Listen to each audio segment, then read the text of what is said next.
Okay. We're gonna see YouTube. YouTube, do you copy? YouTube? Didn't work the first time. You know, I know it's been 10 days, but I should understand how to do this after about a year of doing this now consistently. I think it works now. I see myself. Okay, we're gonna go live on Twitch again. Oops. Good evening, everybody. I hope you can hear me this time. Talkative Try here with another episode of the lives on the channel. We've got a night tonight, okay? It's been about 10 days since we've had the last live stream. A lot has occurred. Maybe we'll do an episode of the Vision Watch tonight on the live stream. We will be talking about the possibility of 0.5 being delayed, which I thought there was a 0% chance of about 2 days ago. That may have changed a little bit, and I'll tell you exactly why in a few moments here. We're going to let people refilter in because YouTube broke on me. Afterward, we're going to probably do some 0.5 predictions, maybe chat about those videos that I mentioned. You know, the second channel's popping off, and that's doing holy crap! Whoa. Kumahue with the 50 gifted subs. Holy crap, brother. What are you doing? Oh, what is happening? No, I won't make you go to Twitch. Holy crap, Kumahue. That was unexpected. Thank you. Hey, you know, we're in peak Path of Exile 2 stall season. Been playing No Rest for the Wicked, Diablo 1, Diablo 2. I hope you, Kumahue, thank you for the support. I hope you've been enjoying the videos on the first and second channel. If you sent a message, Kumahue, I can't see it because my screen is being absolutely cluttered with the 50 gifted subs. Thank you. Thank you so much. I don't even know. I don't know. I don't know what to say. Thank you so much. Where was I? I don't even know. Oh yeah. Okay. So we're going to do why delay for 0.5. And I think it's a little bit more likely than I thought a couple days ago.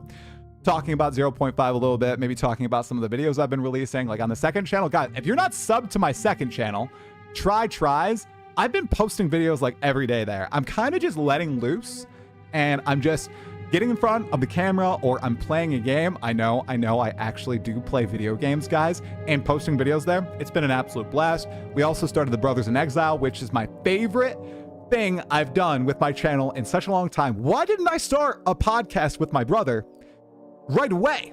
And the name Brothers in Exile, sick name, absolutely sick name. So that's been an absolute blast. That's a weekly podcast I can actually commit to. And then at 8:30 p.m. Eastern time, we are chatting to BlazeworksTV about his first year as a creator and the first year of Path of Exile 2. He released a great video essay a couple days ago. It popped off. Everybody started reacting to it. But the original video also has been doing really well, so that's always good. I think that's the most important. So we're going to chat with him on the newest episode of the Still Sane Podcast. Kumahue, I see a message from you. Did you just say, gotta support the Vision enjoyers? Gotta support the defenders of the Vision. Okay. All right. While we allow people to filter in, why not chat about it, guys? Why not chat about it? This is a productive space. We all are adults here. This isn't going to devolve into insults and straw man. By the way, giga video coming out on Saturday. Cannot wait for it. Obviously, I released a video called Path of Exile 2 Must Make a Stand. And in it, I want to say, I don't use the term Souls-like a single time.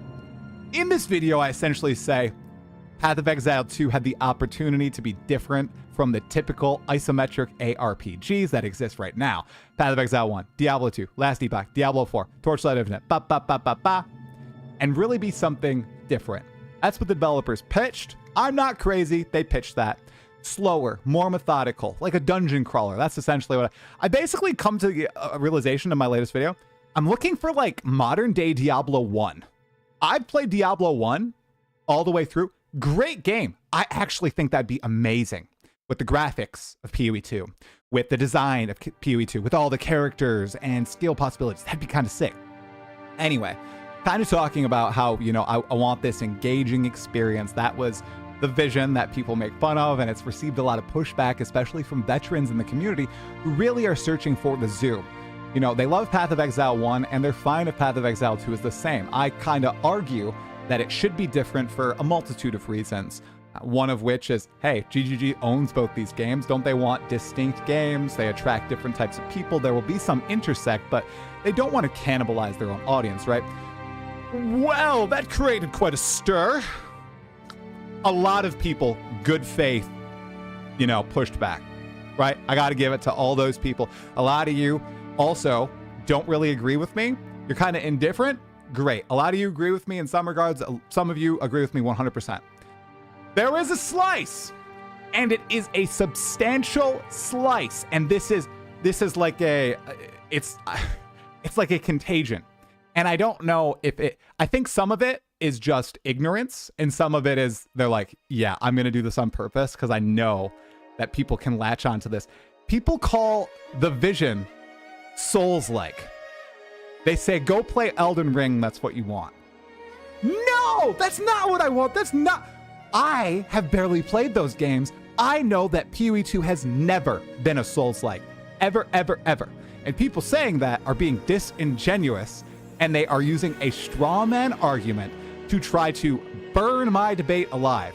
Basically, because people can really latch onto Souls-like. I don't want that so easily. I'm one of those people. I don't want a Souls-like. Asking for something very, very, very different. But many of the people who disagreed, I think either, like I said, in ignorance or in bad faith, they didn't argue with the ideas that I proposed. They just said, go play Elden Ring. We don't want PoE 2 to be a Souls-like, right?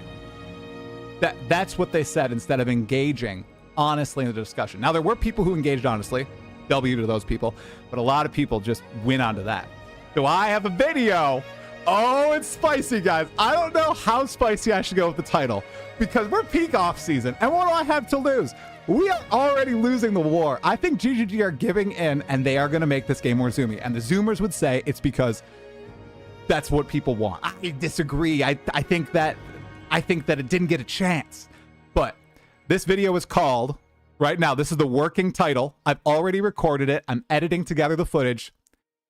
The video is currently titled, "This Massive Path of Exile 2 Straw Man is Actually Ridiculous."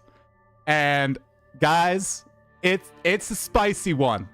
It's a spicy one, but I stand by it. And man, I don't know. It's gonna, like, I want several streamers reacted to it as well, in addition to all of you watching it. And it's so interesting to see because everybody's basically like, some streamers are like, Path of Exile 1.5? Yeah, I'm fine with that. I'm fine with it. They're basically the same games. And I'm like, but why? Short term, I think that's great. But long term, I think that's terrible. I think they're going to cannibalize each other. I don't know. And I very consciously, guys, I'm not reading the comment. I'm not reading the stream chat right now. I'm being such a bad streamer. I will read it. I swear to God, I shouldn't do that. I just took the Lord's name in vain. I'm a bad Christian. Forgive me. Okay. I very intentionally, guys. Did you notice something? What do I always usually do? I always heart comments and I always respond. I didn't do it to a single comment. There are over 1,100 comments. I have read every single one. I did not respond to any of them. I didn't have a snap reaction. Instead, I read all of them. I read the positive ones, the negative ones, the critiques, everything. And I'm making a video kind of in response. You know, I'm taking the time to actually think through what I want to say instead of being, reacting, right? I've talked about stoicism and how I've adopted some tenets of it before going a little bit of a different direction. But there are some tenets of stoicism that are amazing. This is one of them. Control how you react, okay? You can't control what others do, but you can control what you do. That's one of my new strategies for these videos. I'm not gonna go to war in the comments. I'm kind of gonna curate, and I'm going to try to come up with a good response. I think we got another react to, yeah, we got another react to my video, but all right. That's kind of my high level thoughts on the whole thing. Let's see, dudes. Let's see. I'm barely audible, dude. I'm peeking into the red right now. Zen music, Guild Wars 1 music. I love Act 1 and 2. Act 3 feels like a slog. Act 4 is the sweet spot. Jogan, I agree that Act 3 is the sloggiest of them all. I think there's been a lot of room. And see, and that's the other thing. You know, there's so much room to improve. There's so many things that GGG can do. Now, here's the thing with the whole vision talk. I feel like it didn't even get a chance to live. I feel like it was almost snuffed in the cradle because there was a very vocal portion of the player base. I won't say minority. I won't say majority. It was a vocal portion of the player base who really didn't like the 0.1, 0.2 campaign. They called it a slog. You know, the combat was too slow. The characters are too slow. The areas are too big. Lots of those critiques are valid, but I feel like the campaign is having its fangs pulled out and replaced with dentures. And I feel like the end game was like a bare mouth the entire time. It's not threatening. It's not interesting. The only thing that are threatening and interesting in the end game are the on-death effects and the ground effects and the degens. That's not good. When you are either killed, when you have to either kill or be killed instantly in the end game, that's not what I signed up for. And I wish, instead of kind of embracing the one-click clear screen or you die mentality, which is where it's going, we went in a different direction. So that's why before this update, you know, I am creating a bit of a stir, I feel, and I think it's a good thing. I think it's a healthy debate to have. So I just wish that everybody didn't get so vitriolic. It's music could go down 5%. All right, I'll do that. Done. Go all the way to the spice with these punks. Hey, Sir Kane, what's happening, brother? I agree. They're definitely going to make it into PoE1 Zoom level. It's basically already there. Those PoE1 numbers were lacking, in my opinion. Why make PoE2 the same? I agree. Modern day Diablo 1 sounds unbelievable. Lightbringer 88. I watched Chris Wilson's playthrough of Diablo 1 that he did on his channel, his hour and a half with Hrishi and 2 other guys. No Rest for the Wicked is fun, but it's still, you know, it's not like in my wheelhouse of like, I really like the isometric camera angle, the style of PoE2, like the artistic style, the animations, that sort of customizability. You know, there's not a whole bunch of crafting resources to eat food and house building and all that. Man, I would love a dungeon crawler in the style of PoE2. Oh, wouldn't that be sick? The content farming allegations are going to pop off. Hey, Nico Jones. I truly believe all this stuff, and I'm making videos on it. If I'm farming content, I mean I'm farming content. How does Cast on Comet feel about the zoominess? My brother loves it. My brother loves the zoom, and I think we're just going to do a whole episode debating it. He's never played PoE1, by the way. I mean, Jazz said he was good on the Vision either way. I'm also good either way. Let's be real, guys. Let's be real. I'm going to play it no matter what. I still enjoy Path of Exile 1. I enjoy the current version of Path of Exile 2. Don't get me wrong. I'm just saying, I would like it to be more challenging, honestly. And no, I don't want to gimp myself going into SSF. I don't want to gimp myself by playing hardcore, where you can die in a millisecond because of some rare monster interaction. I want the game to, I want the base game to challenge me. I got a video coming out on my second channel tomorrow called No, Path of Exile 2 shouldn't have a ruthless mode. That was also something that I'm not even addressing in my main channel video that comes out Saturday. Path of Exile 2 is a year old. We don't need Ruthless, a mode that was introduced to Path of Exile 1 to reduce over a decade of bloat and power creep into a game that's a year old. It should be in the base game. What's up, Omega Cybers? You know, Omega, I need to give you your flowers because you were right. You were right. I didn't realize this. By the way, guys, while I've always been like a proponent of the vision and I like the difficulty in 0-1 and 0-2, I love the campaign, and I felt instantly in 0-3 that it had been neutered. You can go back and watch my entire campaign to Arbiter playthrough on my monk. Yes, I have beat the campaign. Yes, I have killed Arbiter many, many times. Instantly knew the campaign was easier. Instantly in 0-3. They've been neutering it. And I've always wanted a more engaging experience. Where was I going with that? Oh, but it wasn't until I played Path of Exile 2 0.4 for about 2 months. And then I played Diablo 2 on normal for the first time, but still Diablo 2. I can understand how the game is designed just playing normal, guys. Then I played the new PoE 1 League. I blasted the heck out of it. 36 challenges in less than 2 weeks. And then I'm playing through No Rest for the Wicked now. It's not until I played all these other ARPGs in succession that I really, really had my eyes opened and really felt inspired to talk about this. Because this has been true since 0.3. I could have made these videos. I could have sent out these opinions in 0.3. And I did in some minor ways, but now I am, I'm reared and ready to go, guys. PS2 Lord of the Rings is amazing. Problem is you have a fantastic PoE fan base who just want PoE 1.5. No, I don't. Most people agreed with me. My video has an 80% like to dislike ratio. No. I think most of my viewers actually do agree with me. I think this community, it's not an echo chamber because a lot of people like partially agree, which is great. Very few people 100% agree. But the rest of the, many other PoE 2 streamers, PoE 1 streamers, right? Their communities fervently disagree. And I think most of the online Path of Exile player base disagrees with this. I seriously do. I think a lot of the people who agree with this bounced. I saw that over and over in the comments of that video. They're like, yeah, I bounced in 0.3. When I saw where it was going, I bounced. Or in 0.1, when I saw how the game was in the end game and it didn't change, I stopped playing. I think that is also a big factor. And I think people discount how many players may have stopped playing because of that. Because it wasn't, contrary to what I've seen over and over, it wasn't supposed to necessarily be that quick. You were supposed to get there eventually, but it wasn't supposed to be the flip of a switch, you know? Did you build, can zoom, kill boss 2 to 3 seconds?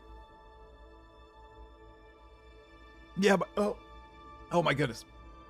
Not like Arbiter. Well, not Uber Arbiter, sorry. But yeah, like regular T4 map bosses, regular Arbiter, T2 Zesht. I never push my build to the blowing up portions, really. But, during the campaign, yes. During the campaign, yeah, like the bosses were a joke starting in 0.3. Hot take, you are too weak in Act 1. I totally disagree, brother. You are so weak in in Act. You are not weak in Act 1. Nah, I disagree.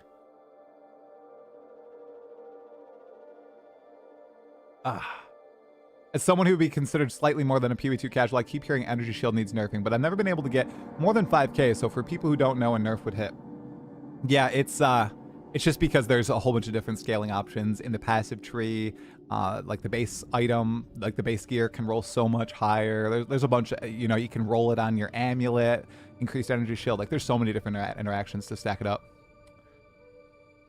No one cares. PoE 2 effing sucks. Better keep your day jobs, wannabe full-time creators. My brother, Recon Willie. Of course I got my day job. Brother, there's a reason I'm streaming at 7:30 at night and not 8 a.m. or something. It's because I've got a day job and a family. There's a reason my streams are only like 2 to 3 hours, Hey, Archangel. 2 a.m. What's going on, brother? From Germany. Very nice. I haven't played V Rising. My next game guides for my second channel is going to be Dark Souls 1. There's no news yet, brother. We are waiting. I wouldn't dislike your video just because I disagree with you. Great. Thank you. Wait, what else did I say? What else did you say? I like 1.5 idea. Don't put too much weight on the like to dislike ratio. No, I'm not putting too much weight. Oh man, I'm Oh, my heart. Uh-oh. I better not have a heart attack. Oh. Oh, my chest is like contorting. Oh, guys, am I getting too stressed? Am I getting too hyped up? Oh, I went from playing with my beautiful 1.5-year-old outside to debating this. I love when people disagree. The idea that I encourage an echo chamber or that I'm toxic positivity, which I feel like that's died. The ad hominems have moved from he's toxic positivity to he doesn't have enough playtime in the game to have an opinion on it, which, all right, guys. All right. I don't really think that matters. I really don't think that matters. Unless you have literally never played the game, then I think you can have an opinion on the game and you can make as much content as you'd like on the game. No, we won't go into that. We won't go into that. Okay. What is about the ExileCon talk? Okay, guys. Okay. I hate the 1.52. All right, we got a decent sized audience here tonight. Welcome in, everybody. Welcome in. I have an announcement to make. Okay? You ready? It's actually some Path of Exile 2 news.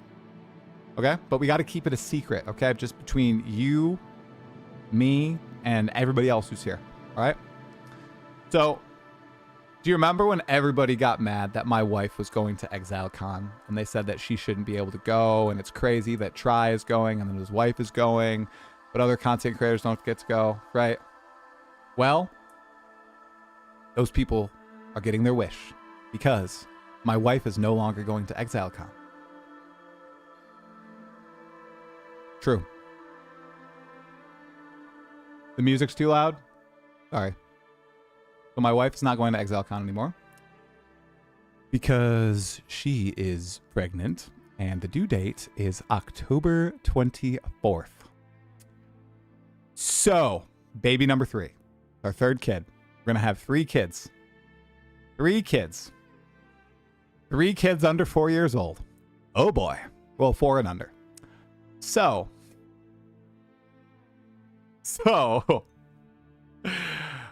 she's not going. By the way, birth control doesn't work, guys. Okay? Birth control does not work. So, just know birth control doesn't always work. Okay? Stupid birth control doesn't work. Oh, gosh. So, I'm just very powerful, guys. You know, the seed is strong, as they say in Game of Thrones. So, here's the deal. I was not going to go, but my wife, because she is the most wonderful, lovely, caring, giving, supportive partner out there. I love this woman with all my life. She said I can go. She said I would be stupid. I would be an idiot to not go, as long as the baby's okay. So, I will still be going to ExileCon, but I also have a 2-week-old baby. So I will no longer be going on a big vacation. My wife and I were going to go to the Shire, to Weta. We were going to go to the Penguin Isle, the Glowworm Caves. We were going to go to Rohan. We were going to go everywhere. Not going to happen. Hopefully in the future. I will still be going to ExileCon, but I will be taking Cast on Comet with me, my brother. So my wife is not going, but my brother will be coming, and he is a bigger PoE2 gamer than I. So he is beyond excited. Yeah, okay, guys. I know, Gratz, thank you. Thank you all so much. And by the way, Hankenstein, thanks for the $5, dude. Any game where you can buy trade and power will be easy. I disagree. I feel like there's a balance there. I feel like they can, if they put less power in the gear and more in the passive aspects of your character, they can balance the game better. But right now, in a game where most of your power is in the gear, you're totally bang on. This dude has 3 kids and he's not even 30. It's true. It's true, Lightbringer. Yeah, so that's 3rd kid. I will reveal the gender when I can reveal the gender. We have 2 girls right now. So, do I have the POB for that breeder build? Dude, I don't know. So she was a little bummed, but she understands that it is, extremely important that I go just for the experience. and it'll probably just be good for, you know, this community, the channel, and everything. So we'll be going. I think 3 is going to be our maximum. I might get the snip after. We'll have to see. Maybe we'll go for 4. We'll just have to see. Thank you guys for the grats. I appreciate it. Yeah. You just had your 3rd Zach Knight. Congratulations, dude. I'm serious. I'm 100% serious, guys. So that is the news I vague posted about. I'll mention it in a main channel video. The next news video we get, I'll announce it to the channel. But for all the lovely live viewers here, you guys get the news early. So it's going to be an interesting time because I also think that 1.0 is going to launch at the end of the year, even though I don't know if it would be the best idea. So new baby, ExileCon 1.0. Man, right? I mean, if I were to go full-time, I know there was that guy earlier who was saying don't go full-time, but if I were to go full-time, I feel like that would be like the time to do it, you know? So, okay, so now let's get into the thing I said I was going to talk about. Oh my goodness, 26 minutes ago. I just yapped so much. Guys. I can't stop yapping. She is Omega Cybers. She is. Yep, everything's good. That's the reason we had another ultrasound. That baby is moving around like mad. See all the arms, all the legs, see the head. Thank you, Built Not Bought 69. Appreciate it, man. Never born lucky. I know, boys and girls, because I have 2 girls right now.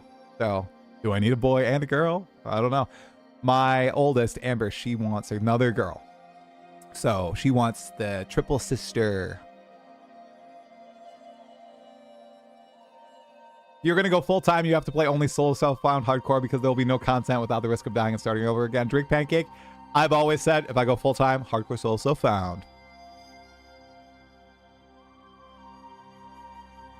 Okay. Oh, man. Okay, that felt good to finally say. All girls in the house will mean you'll need a dad cave to survive. We got it right here, man. We got it right here. Oh, hey, Lil VM. What's happening? Congrats on the 3rd baby, and I really wish you had his 3rd girl. Yeah. Thanks, Lil. I appreciate it. Does Quinn have 3 girls? I know he has many kids. So, yeah. So that's super cool. Okay, everybody. We got about 25 minutes until the Blaze pod. The Still Sane pod with Blaze. Path of Exile 2 0.5. Delayed? Question mark. Delayed? Question. Go see Project Hail Mary if you haven't already. So, no way 0.5 gets delayed, right, guys? That's what I was thinking. Last time we heard about it, we're going to hear the full plans for 0.5 in late April. Okay, the end of April. First, we heard it on the Chinese stream or a Chinese video. Then GGG posted about it about a month ago, I think. How long ago was it? Posted about it on February 18th. Whoa, almost 2 months ago. That's crazy. Okay, ever since GGG has been dark about Path of Exile 2. So then, the plot thickens because UE2DB always has a timer for the new leagues. And people noticed, where is it? People noticed, the prediction, he changed his prediction to be June 5th, 2026, 56 days from now. That would be a very long time from now. That's crazy.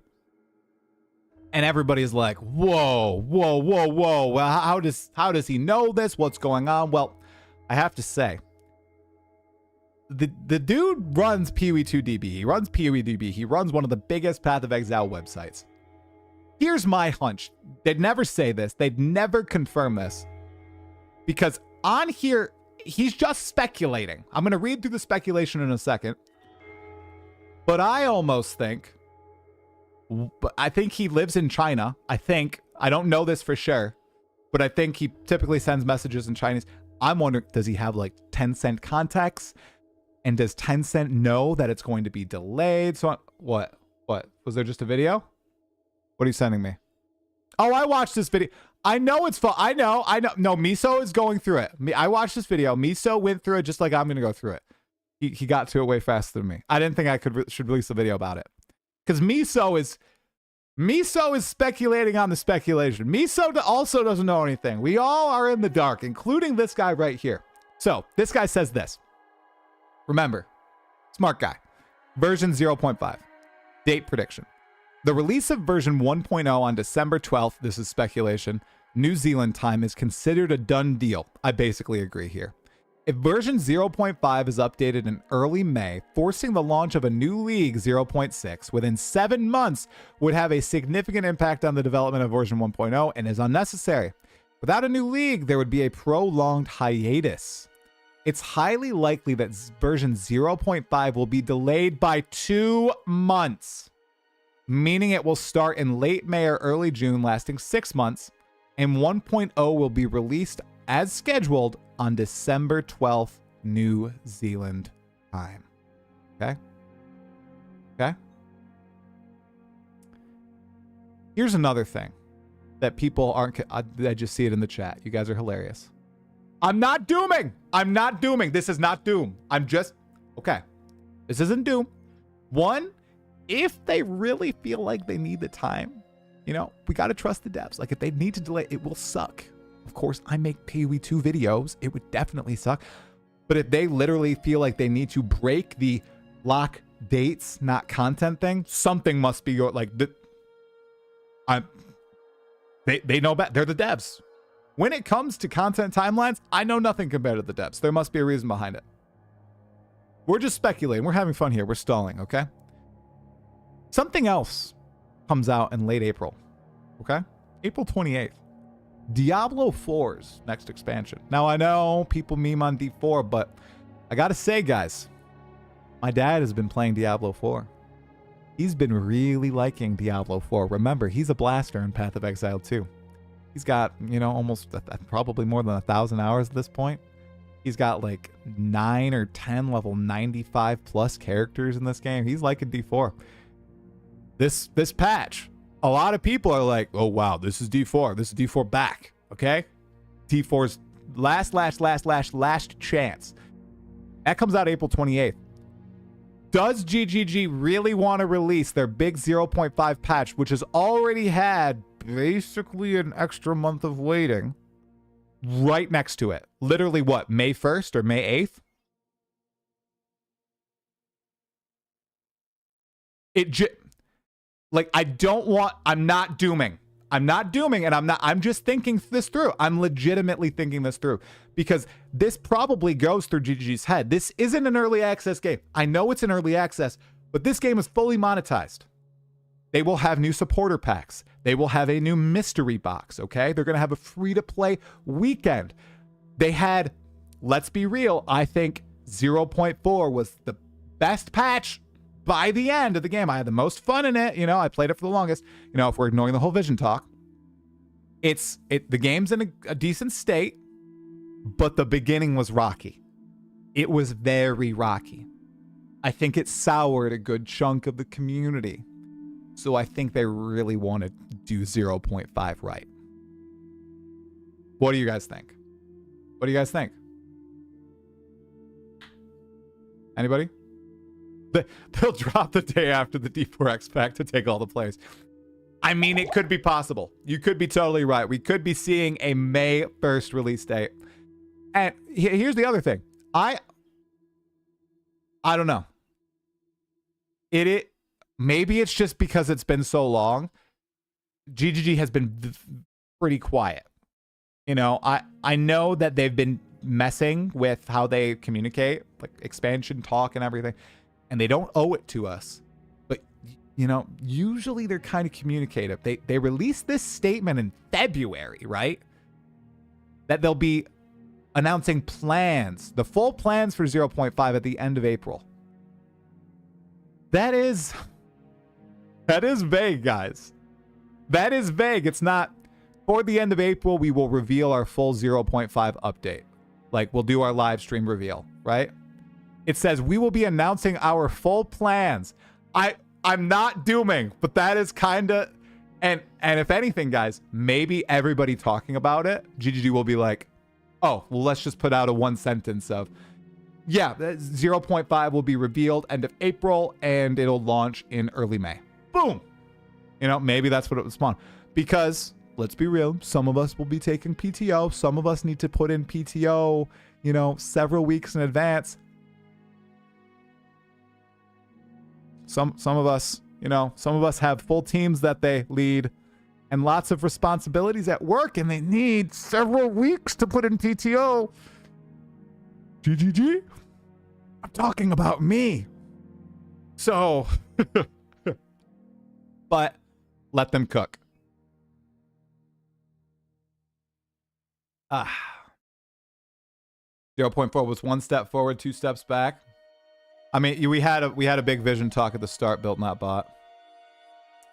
0.5 in May, 3.29 in June, July, 0.6 in October, 4.0 in December. That would be a beautiful timeline. Wait a second. Where's 0.7 or 1.0 Omega Cybers? Not a beautiful timeline anymore.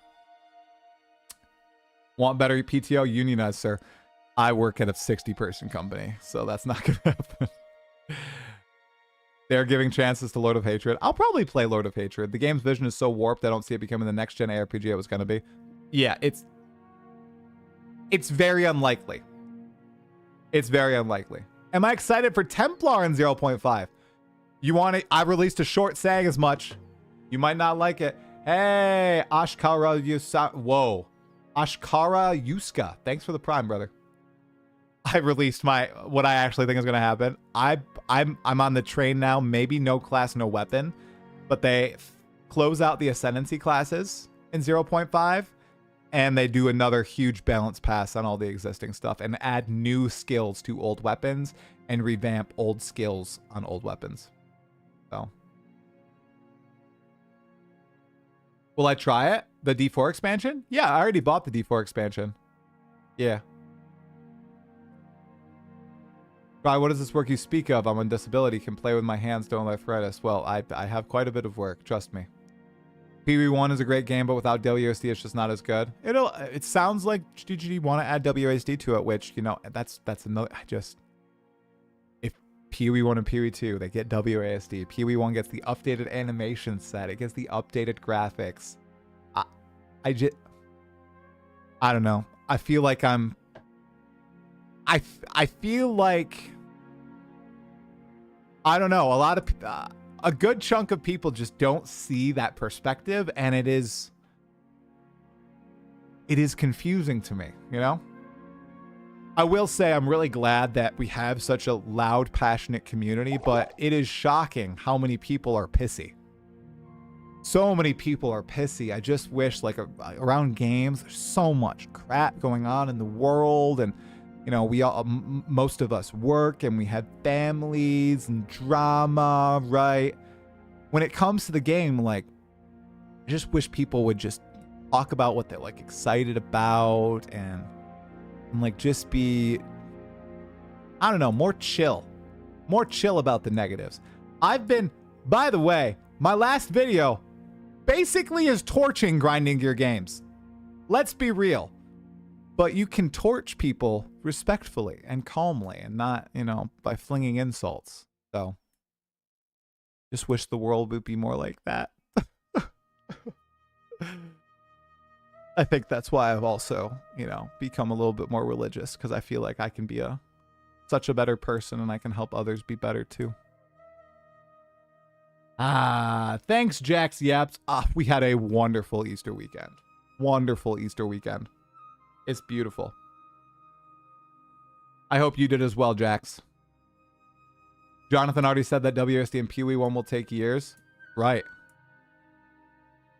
I know, Midov. I know. Is that a Templar display? What industry do I work in? I work in recruitment. Truck driver recruitment, specifically. Now I've gone too far. Hey.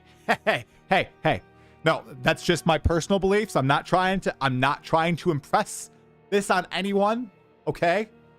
Personal beliefs, okay? Don't take me too seriously, guys. Dude, you could be a bit more introspective in your content too, to see how people are being rage baited when you go to certain extremes, like saying PoE 2 should go back to 0.1. Okay. See, built not bought. I understand that you are being, I think, kind-hearted by bringing that up. Here's the problem. When I say that PoE 2 should go back to 0.1 in terms of its, combat style or a speed, right? I think I also bring up, I'm talking about like the campaign balance and the like. There was so much wrong with 0.1, right? The end game was in the exact same state it is now, essentially. The speed was still the same. The balance was still out of whack. There were lots of clunkiness still in the game and all this. When I say I want the game to go back more to 0.1, I think the people that get angry assume I'm saying revert from 0.5 to 0.4 to 0.1 and revert all the changes. That's what either those are people are being ignorant, or because I know what you're saying, people got mad that I said that, or they're arguing in bad faith. Why would I want the game to go back to just 0.1 state with all the good changes that were made? When I talk about going back to 0.1, I'm specifically talking about the campaign balance, the scarcity of items. The fact that you would get to the end of Act 1 and you'd have one ring maybe, and that the bosses were legitimately challenging on your first character. That's gone. That's gone. There's been immense power creep. Not only in the balance of skills, but the reduction of monster hit points and the speed of monsters in general. And now league mechanics are giving you more seeded drops, so your power is increasing. You're getting more rare items, so you're decked out in full rare. That's what I'm talking about. So when people get rage baited, it's not. I feel like they're not getting rage baited by what I say. They're getting rage baited by what they're assuming I say, like they're reading much more into what I'm saying. Like, it's because I understand what you're saying, built not bought. I do. It's Chris Wilson. A huge reason why gaming discourse has become negative overall is because people as a whole aren't happy. Everything is insanely expensive. Nobody can buy a house. The true American dream has been dead.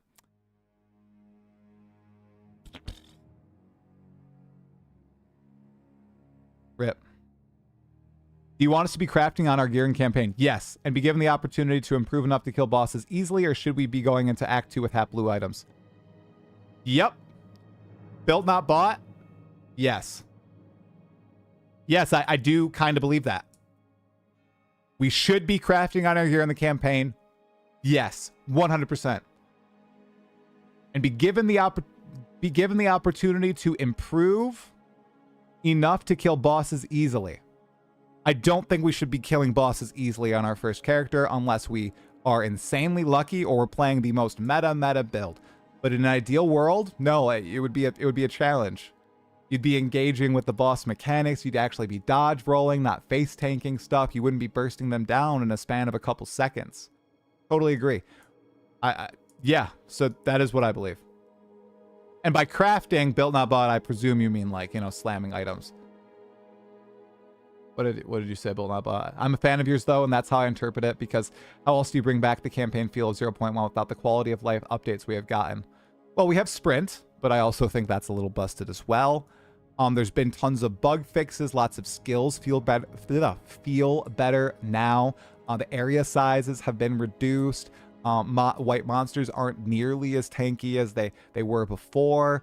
Certain monsters that were a bit ridiculous, they've been toned down by a great degree. Yeah, I guess built not bought. I don't think that's rage baiting though, because I legitimately do believe that. I'm not trying to rage bait. That's just my opinion. Now we can swap ascendancies. I'd love to feel gear progression, I'd love to feel the gear progression. Here's another thing built not bought. I'm also a believer that the game should be fun from the first minute you load into it. And that includes the campaign. I feel like that's a fundamental part of the game. And this is probably where I lose a lot of people. But I don't think the game should begin an end game. I think the game should begin at the beginning of the game when you click character create and you load in on the beach. And you should be engaging with the game's systems and mechanics and actively, you know, just playing the game. And this is where I think I get in trouble with people, because I think I sound a little bit dismissive when I talk about this, which is why I try to avoid it. People want to be able to play Path of Exile 2 and other video games while watching Netflix, while half paying attention, just moving their characters across the screen, clicking one button and the entire screen blowing up. Okay? I've always pushed against that. I just feel like there are games out there that are like that, and I always envisioned, and I think the idea was that Path of Exile 2 would be different. Sure, maybe at the end of the day, you'd be able to automate a lot of your character, and your character would be so strong that, yeah, you can watch Netflix, not even be looking at your monitor, and just be clearing content. That'd be possible, but the journey there would be way different. And honestly, once I would get there, personally, I would stop playing, right?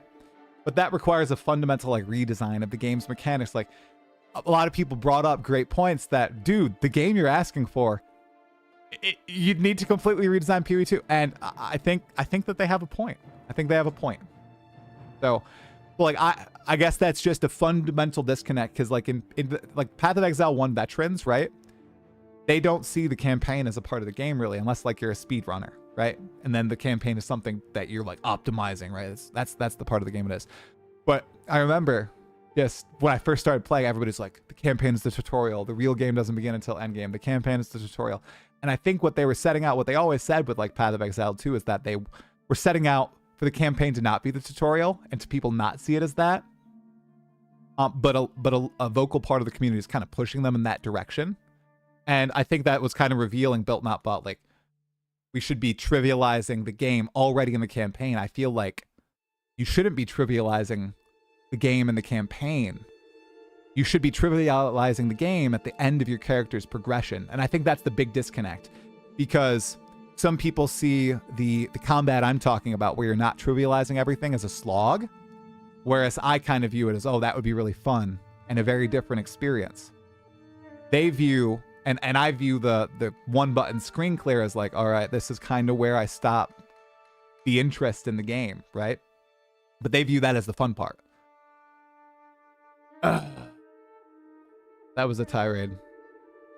So you're pro deflect mechanics. LOL, it's a no from me, Doc. Do you mean like parry? Because parry's initial implementation was not it, brother. You can't have that in a game like PoE 2 with like all the monsters that come at you. Oh no. I don't see Built Not Bought. Oh, there he is. There he is. What I'm clearly saying is that if you don't clearly spell out the changes you have enjoyed and the specific changes you would like to see made, you leave it open to interpretation. Built Not Bought, and that is, boom, that's what my video on Saturday is going to do. I hope it does it well enough for you. Like, I lay out exactly like the high level of the changes that I would just be, you know, I think would be cool, and then the benefits. So Built Not Bought, I'm kind of doing that. And I feel like I've done that, but I think I'm doing it better this time. And people are overly emotional and react because they're left to figure out what it means you to make the campaign harder and bring back 0.1 feeling. Well, it sounds like you were correct, Built Not Bought, kind of, with your interpretation of making the campaign harder. No, not Souls-like games. No, they don't have the qualities I want. No, Souls-like games, you're fighting against one enemy. You're fighting against like 2 or 3 enemies at once, and they have jumping puzzles and mazes and backtracking, and they are actually very slow to me. They are completely different than like the more linear progression that I'm talking about with Path of Exile 2. Path of Exile 1, Path of Exile 2 is nothing like Souls games from what I've experienced and what I've read and watched, and I don't think they ever have been.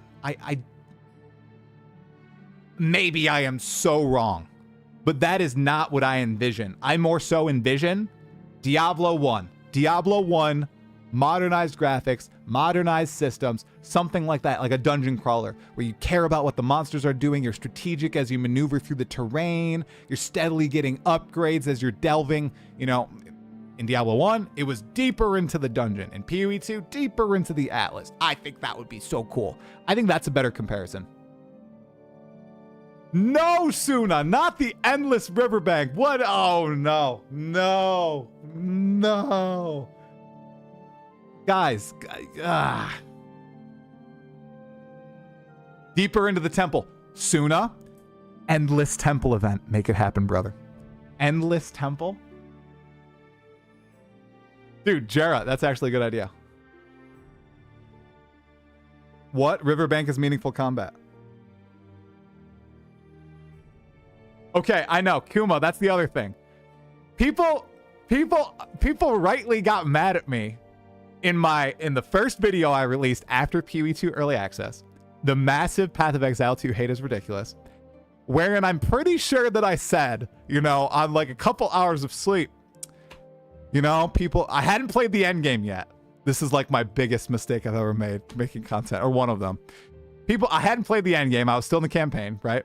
I'm like, it's been like 20 hours since the game is out. People are already in the end game and they're saying it's trash. They're saying it's trash and that the game is trash and that the campaign's too hard and that they need to dodge. And you know what I think about that? I think go play Path of Exile 1. I said something like that. And that did not go over well. But I think it's so funny because I bet the Venn diagram of people who got mad that I said, if you don't like Path of Exile 2's design, if you think it's like, especially the campaign is too slow, go play Path of Exile 1, dude. I bet the Venn diagram of people who are telling me to go play Elden Ring, it's a circle. I think it's a circle. You know, I'm just saying. I admit that I was, you know, too hasty with that. You know, I don't like being that, I don't know, jerkish. I don't like being a jerk like that. I don't really like being a jerk like that. So that's why, you know, I don't do that anymore generally, but I thought that was so funny. I thought it was so funny. Okay. All right. Fury 2 isn't for everybody. It's true. All right. I'm going to ask if I can knock. Yo.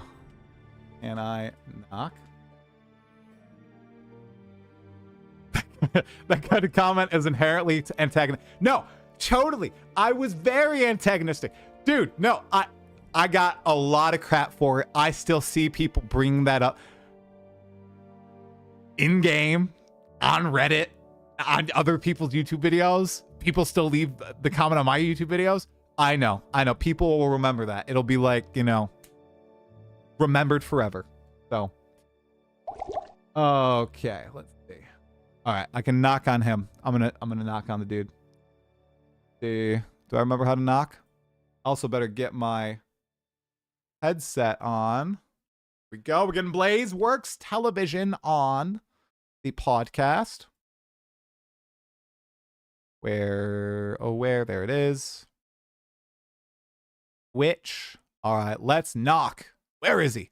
Packowitz, thanks for the prime, brother. More meaningful combat. That's right. That's right. Where collab, invite guests, BlazeWorks, send invite. All right. Mute audio and then start sharing chat. Let me take off my sweater, guys. When you can actually die on the riverbank, the game will be in a better spot. Okay, well, I've died on the riverbank, brother.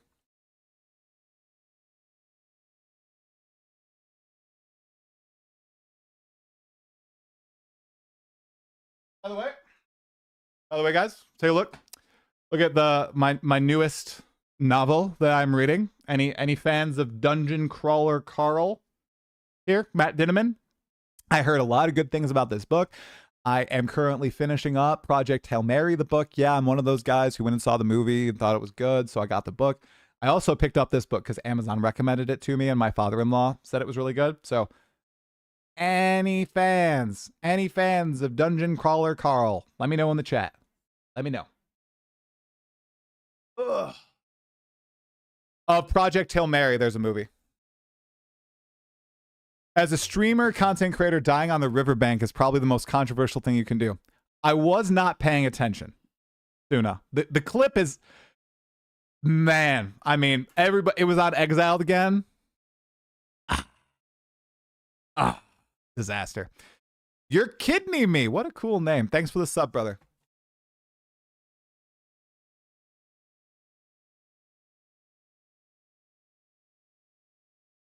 My wife read all of them and then did not for a week because nothing else would do. Yeah, Omega Cybers, wasn't that when I was like doing some hardcore challenge? Like I just kept, I don't even know what that was from.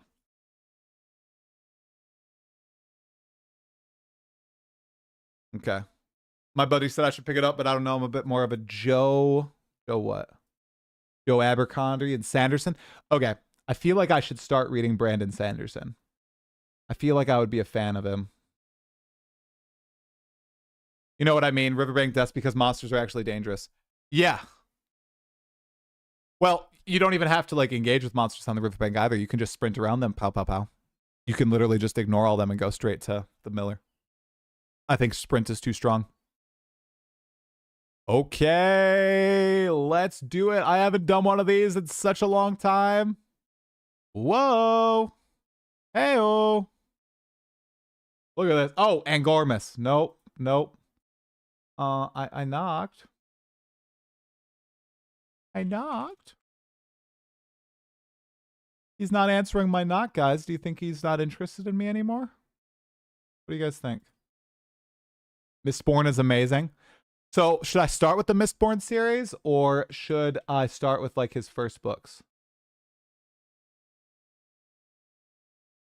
Because I've also heard Mistborn is amazing before.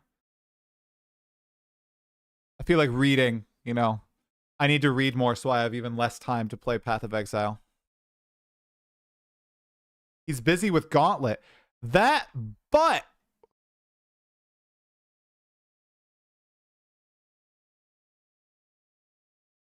Blaze didn't like my PWT takes, I guess.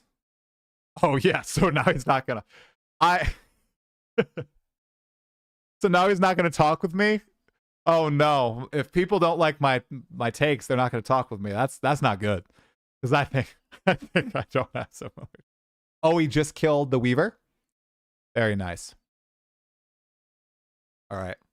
I don't even know what this is about, guys. So let me just read. The apocalypse will be televised. Oh, this sounds sick. Welcome to the first book in the wildly popular and addictive New York Times bestselling Dungeon Crawler Carl series. You know what's worse than breaking up with your girlfriend? Being stuck with her prize-winning show cat. What? And you know what's worse than that? An alien invasion, the destruction of all man-made structures on Earth, and the systematic exploitation of all the survivors for a sadistic intergalactic game show. That's what. What in the world? It's a game? What? It's like Survivor? Join Coast Guard vet Carl and his ex-girlfriend's cat, Princess Donut. What is going on? As they try to survive the end of the world or just get to the next level in a video game. A video game like trap-filled fantasy dungeon. A dungeon that's actually the set of a reality television show with countless viewers across the galaxy? I feel like this is a spoiler. Exploding goblins, magical potions, deadly drug-dealing llamas. This ain't your ordinary game show? All right. I mean, pick it up, guys. If that sounds intriguing, Dungeon Crawler Carl, I don't have an Amazon link, so, you know, just go pick it up from your local bookstore.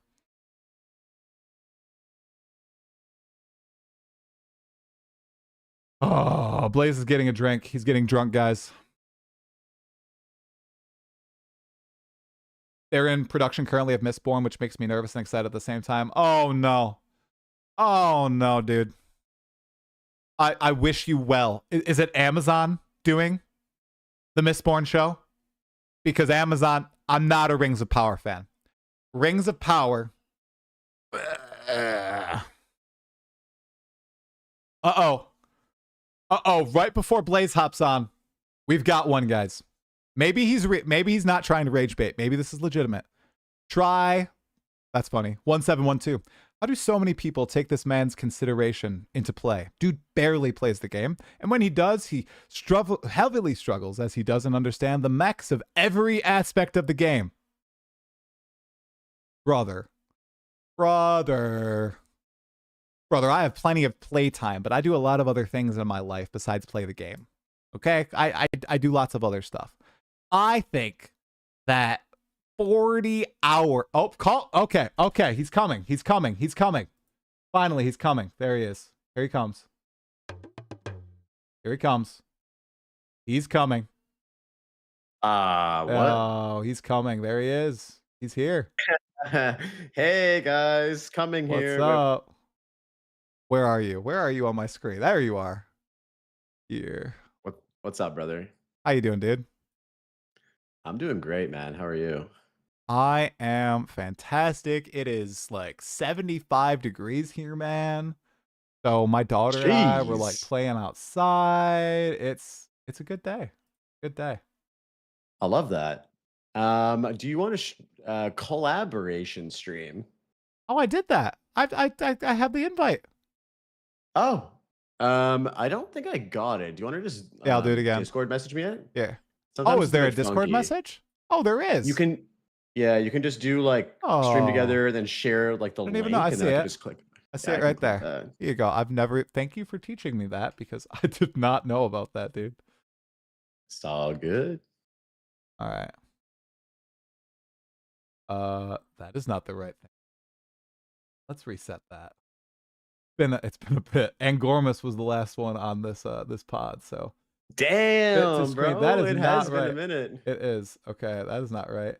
I'm gonna reset transform. There we go. Beautiful. That was a large shoulder right there. Yeah, that was not optimal. Let's pop you up here. What is going on, Blaze? I'm like, you're very big. This guy's rusty, right guys. I'm so this guy's rusty. Rusty. There we go. There we go. Now I'm gonna shrink you. There you go. There you go. How was it where you are today? I assume it's as nice as it is here. It was pretty good. Okay. Yeah, it was. I mean, I didn't really actually go outside that much today. I probably should have. Been gauntleting. Yeah, I was gauntleting. I was actually working on a new video as well. Oh, what type of video? Like an essay? No, I can't. I'm kind of burnt out from the previous essay, but I mean that was we got something cooking. We got something cooking. That was a lot of work, dude. It was a lot of work. Hi everybody, how's it going? Yeah, you can try chat. Guys, does he sound good? I haven't been looking at the audio levels. You good? Huge Testing 1 2 3. Mic check 1 2 3. Yo, what up? Miso X Shiru, Zoe, Omega Cybers. Options, don't show my own camera. Doesn't end my video. Yep, that's right. Okay. Cool. I remember one of the first pods I did, I accidentally left my video up in the corner of the person I was interviewing instead of like hiding it, like cropping it out. So you could see me the entire time in the corner of this person, in addition to me and the other side. Oh, it was very embarrassing. It was with Jonathan Rogers. So, you know, in case you ever get an interview with GGG, don't make that mistake on your first one. You'll feel like a dummy. Oh God, dude! If that ever happens, I know that there's going to be mistakes. There's going to be lessons learned. It's just what mistake am I going to make? And there's so many mistakes that you can make. I'm just going to try my best to not make the really shitty ones. Exactly. That's the goal. That's the goal. Just don't go too wild. Yeah. And if you make mistakes, you just embrace them. I remember I used to do like interview like recaps because nobody was covering PoE2 content. There would be an interview and then nobody would make a video. That's not the case today. But back then, nobody would make a video. So I'd make interview recaps. So I made my own Blaze. And because I interrupted Jonathan like every 2 seconds, in the intro to the interview recap, I made like a joke about it where I was like, hey, everybody, this is my interview. And I made a little me going, yeah. Oh, that's amazing. Oh, that's so good. Like floating around me as I was doing the intro. Gotta just make fun of yourself, you know? Fine. Yeah, that's all you can do. Yep. That's all you can do. All right, I got the notes up here. Everybody's saying you sound amazing. How are my audio levels on your side? Am I all good? For me, you sound also amazing. Okay, let's do it. Hi, Blazes chat. I think we got. Am I connected to your chat? Yeah, we are. Yes. Hi, Blazes chat. Okay, cool. I think we're good to go, dude. I'll do a little countdown and we will get rolling. Thanks for hopping on. Absolutely, dude. Yeah, very short notice. Very short notice, but I was like, you know what? Let's stall together. Let's do it. I think you might have said it. Let's stall together. There's nothing happening, right? Besides the gauntlet, which yeah. I just quickly about that. Are you like, how are you doing in the gauntlet? I heard you just killed a weaver. It's my first time doing the gauntlet, so it's very fun. I'm completely blind to all things the gauntlet, and so my chat has been having a blast just watching me get shit on constantly. So have you died? Oh yeah, we've died a lot. All right. I was thinking you're in the weaver though already, so that's pretty decent. That's pretty decent, man. Not bad. Good. I died at what the Brutus, the second Brutus. Is he still does he still have the layer of the Hydra stuff up on him? He's got the balls flying around. Balls. Yeah. Yep. Yeah. No. Yeah. I'm done. Yeah, he got me today as well. Actually, a lot of channel points have been flying. A lot of wealth has been exchanged in the predictions today. It's too much bullet hell for me. I can't dodge it all. So, okay, all right. I'll do a little countdown and we'll hop right into it, dude. Let's do it. 3, 2, 1. Hey, Exiles, welcome to another episode of the Still Sane Podcast. I am your host, Talkative Try, and today's guest is fellow Path of Exile podcaster, BlazeworksTV. How are you doing today, man? I'm doing great, man. It's awesome and a pleasure to be back on this podcast, and I'm looking forward to it. Thanks so much for having me. 100%. We're in peak stalling season right now. Obviously, the gauntlet is ongoing for Path of Exile 1. We're kind of a month or so into that league. Path of Exile 2, we're like 4 or 5 months into that league, and we're wondering when the next little tidbit of news is coming. So we thought we'd hop on and kind of reflect on everything that has occurred thus far, because this man just released a very special video that he put a lot of work into. It was great, a great watch. I watched it on Easter while I was making Easter lunch. So I saw it pop up and I'm like, I'll listen to the couple minutes and I'll listen to the rest tonight. I just left it on and I just listened to it. Now there were a couple F-bombs that my wife was not happy about, but my girls are like, they're not fully into the, oh, dad's eyes just went crazy. That there was a word I got to repeat there. So, it was okay. It was okay. So Blaze, I really wanted to start off not with the video, but just with your experiences with Path of Exile 2 in this first year. Because you started when 0.1 launched. You weren't really a Path of Exile 1 vet. You were more so like a Diablo 2 veteran. So what is your most memorable moment from this entire year just as a player actually playing Path of Exile 2? I had to ask because this is your top pinned comment on your video, and I noticed I don't think you said what your most memorable moment was. So I'm curious, what is it? Oh, that's great. I love that. Yeah, well, first and foremost, I just want to say thank you so much for watching that.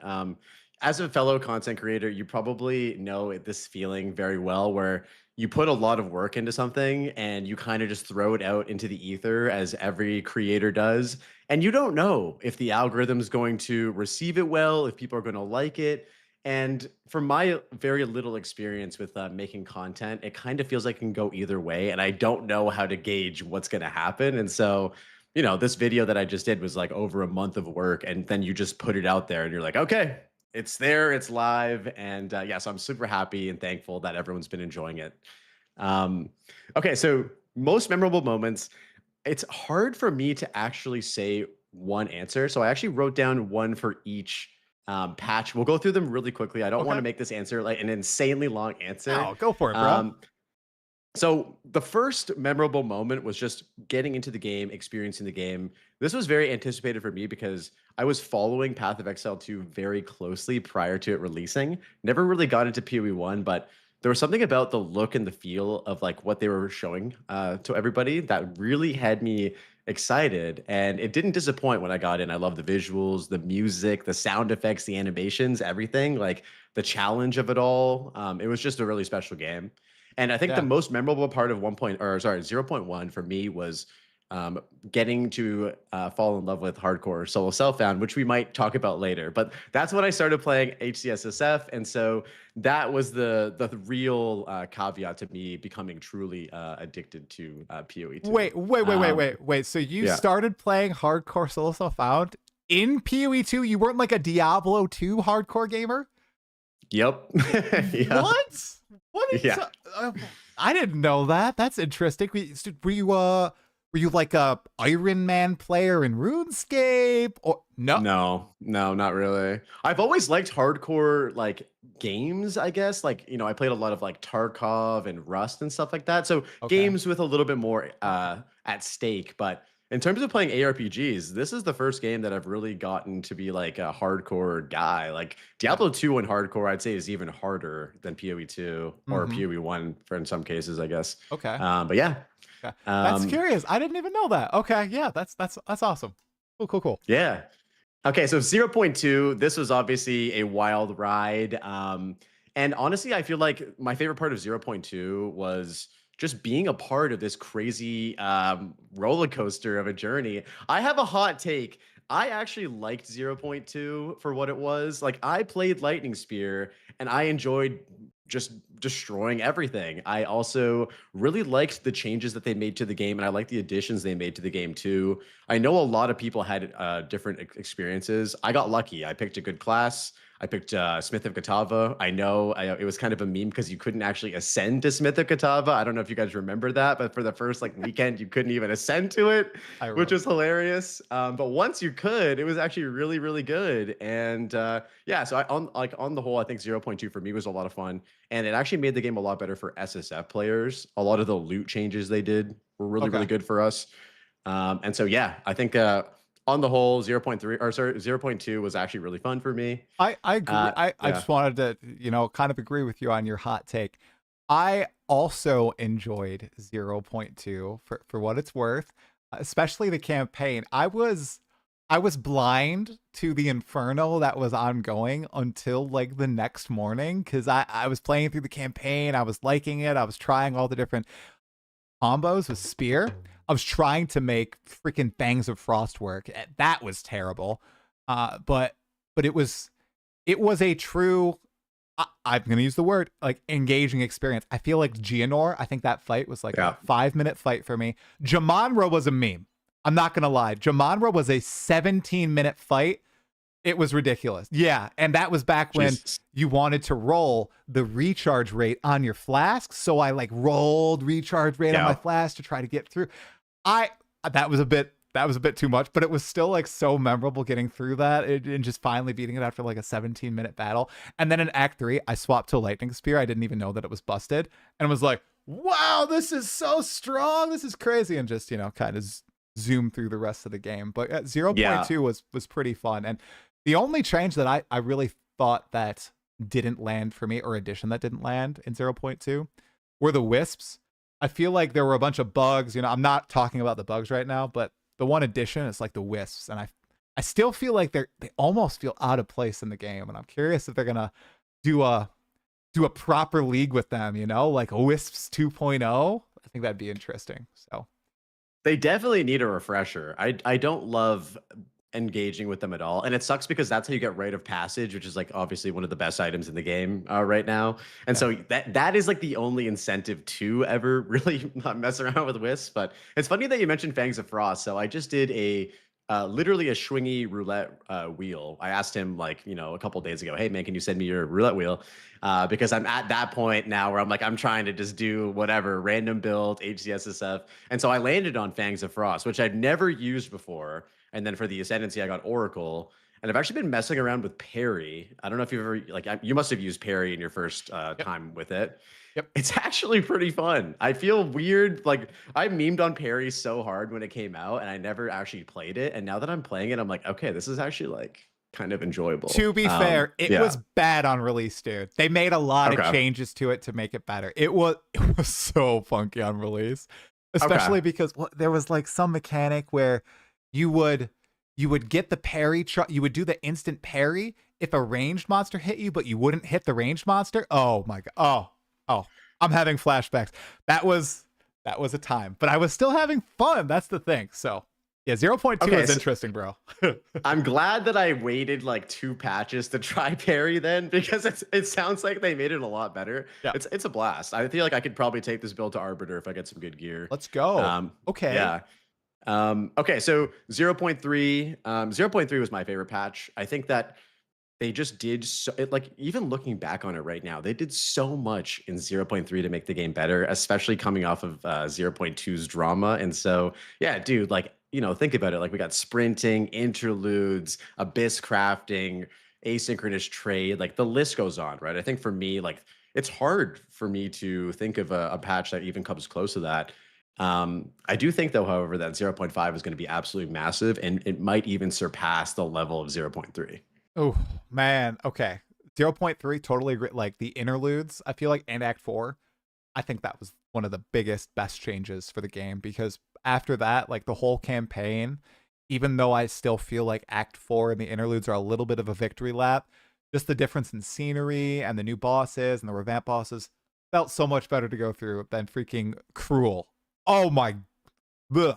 I'd never want to see that again. Just that alone was so nice. Yeah, oh my god, 100%. Yeah. Did you have like a big, was 0.3 when the big moment happened, bro? I thought that was going to be your number one thing. Your first kill of Arbiter. I was there in the chat, I feel that like. that was this leak. So that was my favorite thing about 0.4. That's I 0.4? like 0.4 a lot. Yeah, that was 0.4. 0.4, I had my best HCSSF performance. So I got level 99, which was very good. Almost got to 100. Surely we'll hit 100 in 0.5. And then, yeah, we got Arbiter down. I think I played 0.4 for 500 plus hours. Like, when I died on that level 99 character, it was 250 hours. And then I did other, like, I think I did 2 other level 97s and then a bunch of like challenge runs. So I loved it. I played it so much. Dude, great. I don't think I could. I don't think I would make it if my 250 it just died. 50 hours over, I would. Your will is strong, man. It's strong, seriously. And that moment, I can't believe that was 0.4. That feels like an eternity ago, Blaze. It was like 5 months ago. That's crazy. I mean, I killed Arbiter within the first like 2 weeks of the league coming out. My right? So gosh. Yeah. Okay. Yeah, that was like basically 5 months ago almost. Wow. Yeah. Wow. Okay. I thought that would be number one. So yeah, it's been quite the journey so far. And like you said, 0.5.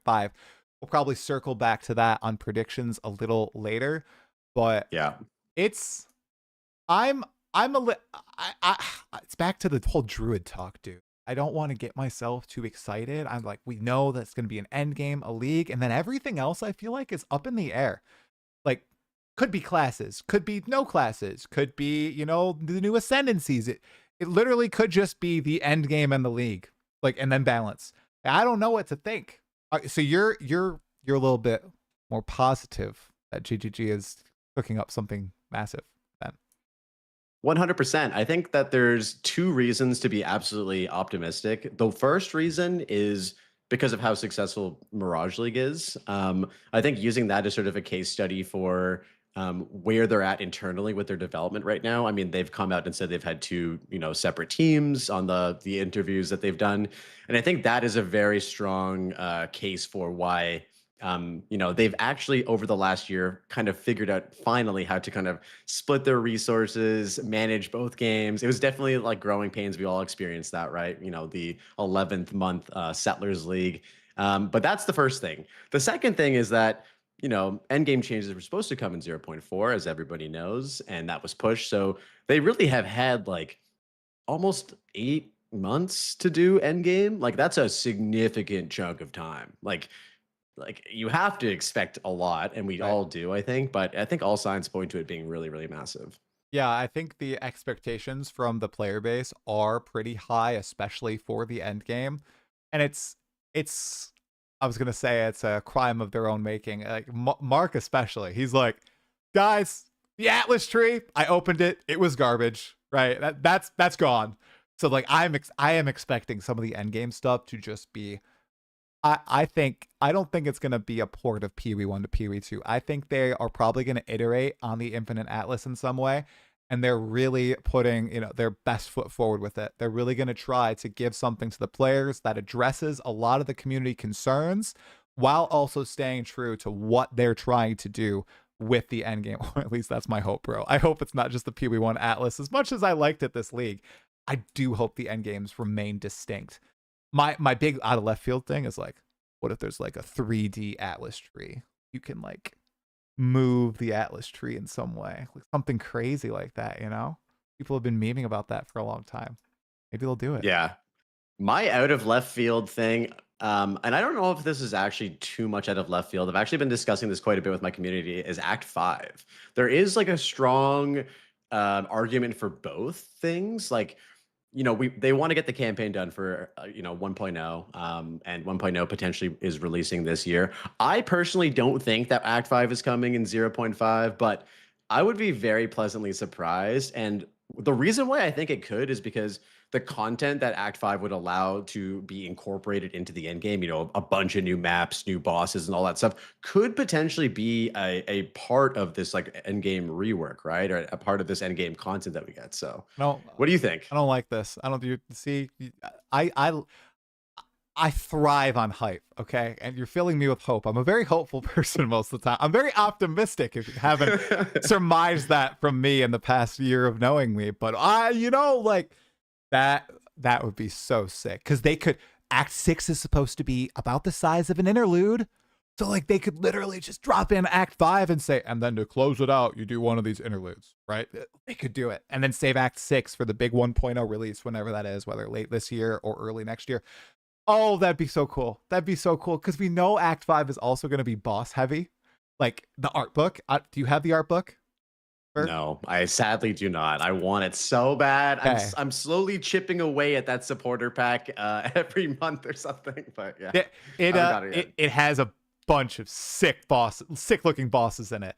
And I am of the opinion that while I think the bosses are undertuned for Act 4, I think they're pretty interesting. I feel like they could be a little bit more difficult in the campaign, but all the boss fights they have cool mechanics. I feel like Tabakai is a great example of a good boss fight with terrible execution. It's 3 distinct phases. There's all the dialogue sequences. Like, they should break Tabakai. Screw putting him in the Jade Isles. Just like put Tabakai's different phases in 3 different fights. I've seen so many different moves from each phase in separate versions of the fight. But like when I actually go and fight him, it's like a joke. It's a joke, dude. There's more time spent talking than fighting. It's like, oh yeah, I feel like I still am seeing new mechanics from him in his 3rd phase every time. Like, oh shit, where did this spiraling dragon thingy come from? I haven't seen that before. Right. Yeah. And the rain from the freaking heavens and all this. Like one day we'll be able to Giga juice them up to the maximum. So okay, so a little bit talking about. You mentioned GGG's kind of evolution over this time. Obviously, they have the 2 separate teams. Coming in as an outsider, I know you said you were following. You've obviously learned a lot about grinding your games in this past year. Has anything stuck out to you compared to other game development companies? I know you mentioned you played like Tarkov in the past. Obviously, you played Blizzard games. Like, is there anything that sticks out to you in their current style of development and communication as opposed to other game development companies out there? As a player and content creator? Yeah, that's a great question. I think for me, and like I glaze GGG all the time, so I'm happy to do it again. I think that they stood out to me as being an absolute like different way of operating from a game development standpoint. And I think it comes down to like the amount of value they give to the player. Like even I know a lot of people for some reason think that like buying PoE 2 for $30 isn't worth it. Myself, I have over 2,000 hours in this game, and it's probably the best $30 I've ever spent. And what hit me immediately was the fact that when I bought the $30 game, I also got the $300 microtransaction coins, which is like they're just basically throwing in a game for free with your microtransaction coin purchase. And like, I don't know, it just like stemmed from there. And then you kind of learn the inner workings of GGG, how much they're in touch with their player base. They do. Like I think another thing that got me so much respect for them was that Ziz interview they did after Dawn of the Hunt. I always go back to that and be like, what other game company would go on a massive interview, right? When the community is on fire with a Dawn of the Hunt, and just like go for it, right? Like that is a big respect for that. And yeah, ever since then, I've just fallen in love with the company and the game. And yeah, it's I think they're fantastic. It definitely shows. It definitely shows that they are learning from their, I guess, mistakes that they've made along the way, though, with PoE 2 and PoE 1 as like two separate balancing acts. But yeah, I think they're finally getting a hold of it for sure. Yeah, that was an incredibly respectable move for them. That was a spicy time for the community. I remember I turned off my stream and continued watching the interview because people were attacking each other in the chat. I was like, I'm not dealing with it. I'm just gonna watch the interview. There's already enough crap bubbling all around. And I was actually obviously you've done the big state of PoE 2, going back looking at the year, and I've been reflecting a little bit on PoE 2 as of late as well. While I think that great interview, I think Ziz communicated his opinions well, the community's opinions well, especially the vocal portion of the community. I also think that was a big turning point for Path of Exile 2, going more toward Path of Exile 1 style, or the classic ARPG zoominess that we've seen.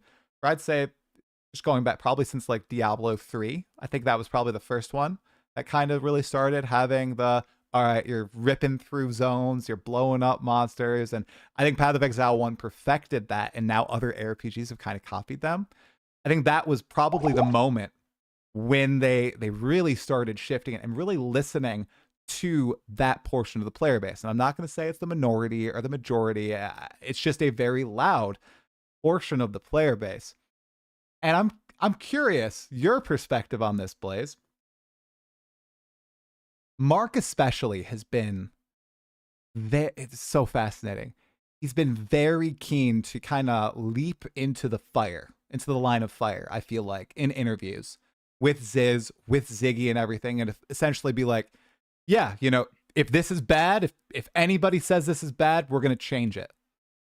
While I do admire that, do you think, I'm leading on with this answer so much, I got to chill. Do you think that's always the best approach as a game developer? Because there's always going to be a very vocal outcry against, the direction of your game, especially a niche game like this. It's not like this is Fortnite, right?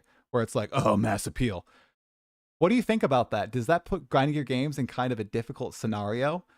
Because there is always going to be that pushback. So do you think that's like a good move by them or a bad move? Yes.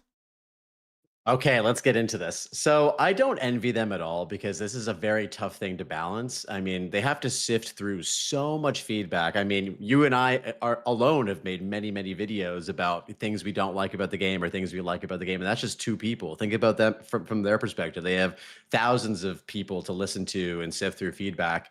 I will say that they've been very clear about listening to players, and if people aren't having fun or don't like something, then they feel like they have to change something, right? I know I've heard Mark and like Jonathan say, like, Mark especially, he was like, yo, it keeps me up at night knowing that people aren't having fun playing the game, like they care so much, and that's super cool. I think for me, my kind of take about, and it is a very polarizing thing that I feel like I've just kind of started seeing like recently, is the whole are you for or against sort of the original vision of the game? And what I mean by that is, I guess, the slower pacing versus the quicker pacing or the speed and whatnot. And I don't know how much we've actually departed from that. I think that one thing that I think gets overlooked a lot is the unsolved nature of a new game. And I think that contributes very heavily into us navigating through this game at a much slower pace. Now it's like, it is a byproduct of it being out for a year. We've figured this game out. Like, it's basically figured out to a T for the most part. I mean, of course, people are still innovating and coming up with new builds and whatnot, but I think so that is a huge factor here. Of course, the game has changed as well. The game has been, made better in a lot of cases. It's also been made easier in some cases as well. But I really do think that the game being figured out, it cannot be understated in terms of the speed, the progression and whatnot. And the players getting better, right? 100%. It's not even just the knowledge. It's just like, okay, I've done this boss before, or hey, I know to use the shop now to always go and get rare items, or I know to gamble. I'm going to get a weapon upgrade. It's all those things. That's a curious thing and I would be here for a long time talking about it, because I feel like I'm at fault for that recent spark of discussion on it. because I played all these other games and I was like, man, PoE 1 and PoE 2, they feel so similar. This is crazy. Was that supposed to be the vision? And while I was watching your video, I think you had a line similar to what you just said of like, oh, you know, it hasn't departed that far. I agree if you're talking about like the OG vision. The OG vision was they're the same game. They're going to be giga fast. You're just going to be able to go giga fast in new ways. But my big counter, and I swear you opened with it, dude, with Chris. Oh, you know, if you're going to release a sequel, you know, it's going to split the player base. It's not going to have all the content. It's going to be like the same game twice. What are you doing? You're going to destroy the old game. So they split it out. And ever since they split it out, like in 2023, it really did seem, and maybe I'm gaslighting myself, it seemed like they were pitching something that was deliberately different. And that was the driving factor between them keeping it in PoE 1 and splitting it out to PoE 2, because the changes they were making to the gameplay, not the systems and stuff, but the gameplay would be so fundamentally different, it would change PoE 1, and they had a good thing going there. So it's like that interesting dichotomy of, well, if it's going to end up being the same game, what's with the split out? Was there, you know, my mind was going down a rabbit hole, Blaze. It's like, did they split it out for like financial reasons? Like, was this like Tencent, like, oh, you know what? We see you could make some major cash with this, okay? Like, let's make a new game. It's going to attract way more people than just having it be 4.0, you know? I don't know. I will yap about this for hours, and I don't want to yap. There are so many hypothetical answers to this question, and I wish I actually talked with Lighty about this too.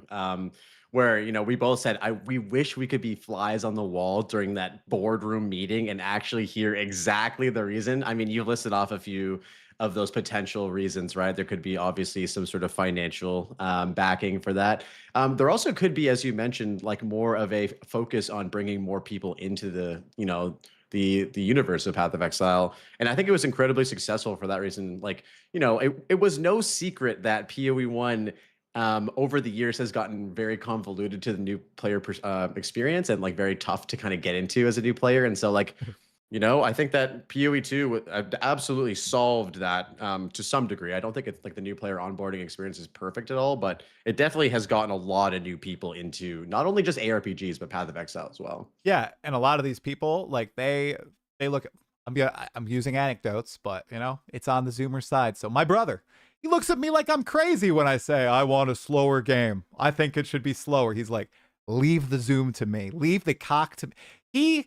He only plays cast on crit builds, dude. He has 3 level 96 characters, all variations of cast on, and it's disgusting. And he loves it. He loves it. And he refused to play Path of Exile 1 for the reasons he outlined. Like, it's too bloated.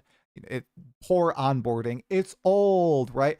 So yeah, launching it as a brand new game, even if, you know, the plan was to keep it very similar to Path of Exile 1, I mean, in the short term, it's going to be a huge financial success, and it's going to be a huge success for grinding your games. Like, so many people have played this game. So many people are talking about it. And I think that 1.0 is going to dwarf what has happened so far. Especially recently, I've seen so many people being like, oh, wow, it's coming along. Okay, I'm still waiting for 1.0. I'm ready to leap in. It's going to be a crazy time, man. So this first year it's only the beginning. Only the beginning. It's crazy, man. And like, dude, it's wild to see, especially right now in this sort of like content drought that's happening, where like there's no news. We're still waiting. We're like waiting for like even a crumb, dude. Like, I can't wait. I keep saying in my stream, like, I can't wait until they drop us like a 15-minute teaser so that Try can make like an hour-long dissection of every frame of the entire video so that we have something to watch. Like, guys, give it to us, you know, please. Let's do it. I would love 15 minutes, but I'll bet they'll only do 15 seconds. So just you know. The announcement to the announcement. But yeah, no, I think it's a very interesting like time right now for the community, where there is this huge divide. Not only like, well, there's been a divide about a lot of things, but I think the big thing right now is the pacing of the game, and I'm curious to see if they're like going to do anything big with regards to that in 0.5. I think the big thing that, you know, I think it's over. I do. but I'm making these videos because it's like I had that aha moment playing all these other ARPGs, and I was like, let's get that out into the universe before it's put in the grave forever with 0.5, because that's going to be 0.3, 0.0, 0.4, 0.5, 3 in a row. It's over. I still think there's a world though where they can kind of coexist, just with different mechanics added into like the PoE2 endgame, because I still feel like this does kind of exist in the campaign until a point. I'd say around like Act 4 is when it falls off. But if they add certain types of mechanics that really focus on, you know, bosses more, or smaller packs of mobs, like bestiary is the prediction that I have for 0.5. I think that they could add some interesting crafting bits, and they could do some sort of like hunt on the Infinite Atlas, and you're hunting small packs of monsters. And it's not a giant pack like Abyss. It's not super tight rooms like the Temple. It's not Breach. It's not Ritual where monsters are mobbing you. If you look at PoE2 right now, the end game, the type of content you can play, it's basically all one breed of content. It's lots of monsters coming at you really, really fast, and then a couple pinnacle bosses. So I hope that 0.5 introduces something for the vision enjoyers to sink their teeth into. Now, I had one more thing that I want, just for fun, to ask you about for the first year in PoE2. What was your favorite drama of the first year? You have one that stands out, you know? I've been involved in some, you've been involved in some, lots of our friends have been involved in dramas, you know? What is it? Yeah. So I'm not really a big drama guy. Me neither. But I mean,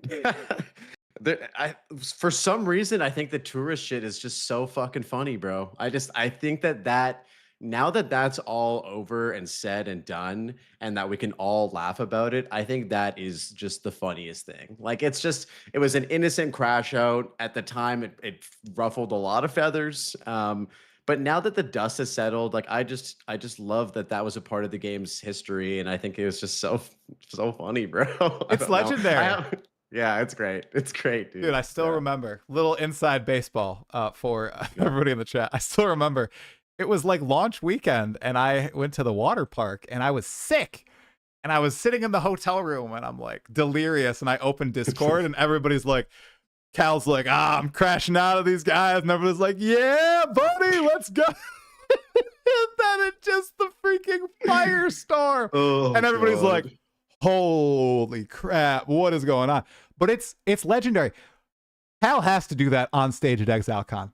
He's got to be like that. Come on, like it would be big. It'd get a cheer from the crowd at least, I think.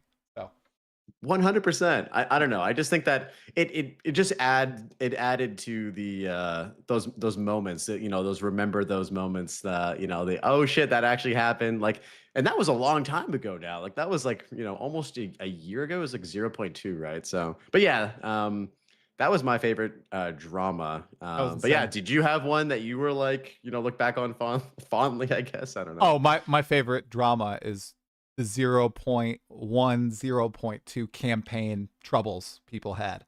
You know, as funny as, you know, some of the clip channels can be at times, and how rage baity they can be with taking stuff out of context.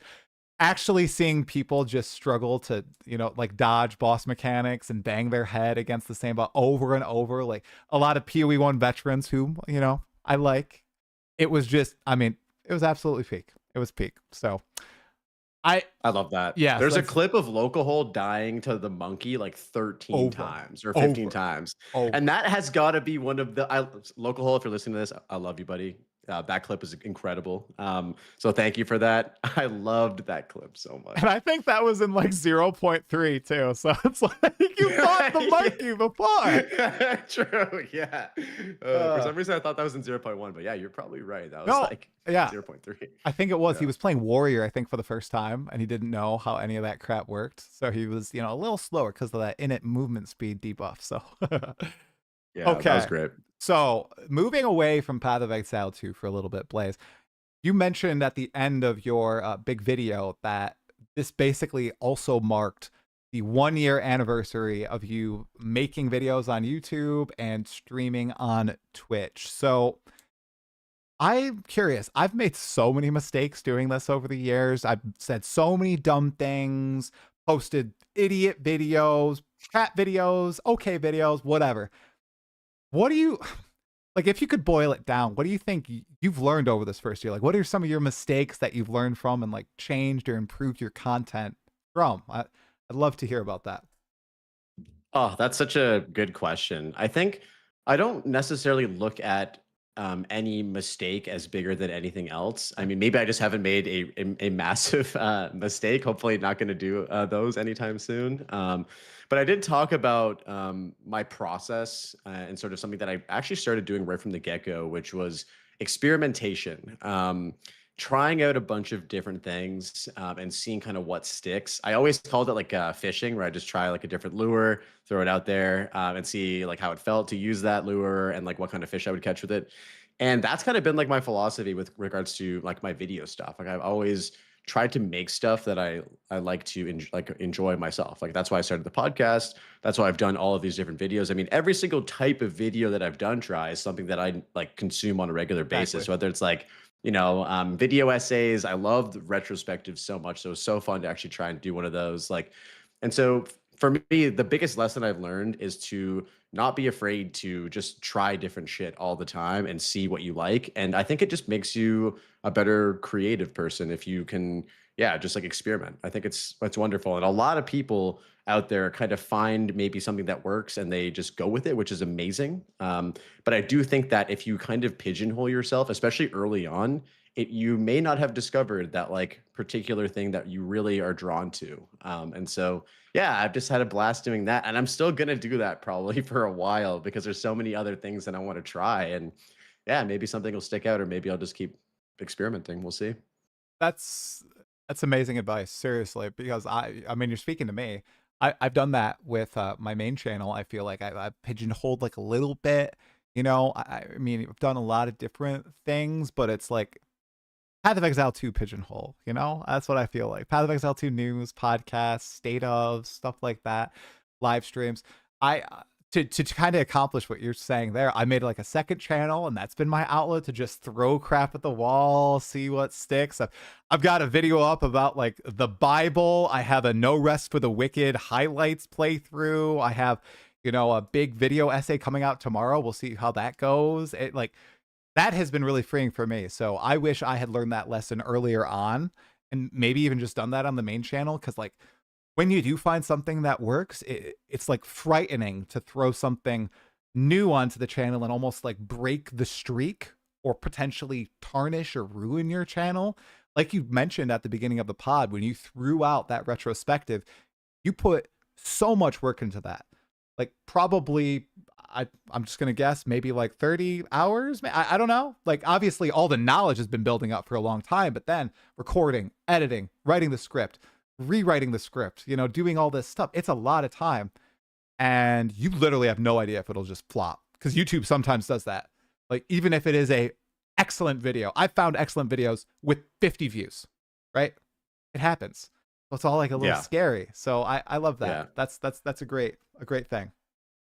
Yeah, thanks, Try. I think, at the end of the day, I try to remind myself that like a piece of good content is a piece of good content. And people will acknowledge that and hopefully see that, even if it doesn't get a shit ton of views. Like, whatever you're doing, as long as you're proud of what you've made and you believe it's good. I felt that way about my first ever video I did. And then you look back on it and you're like, oh, this is garbage. But at the time I thought it was good. And so as long as, we're trying to improve and always look at our stuff as being proud of what we make, I think that's what matters most. Definitely. Is there one that you're most proud of?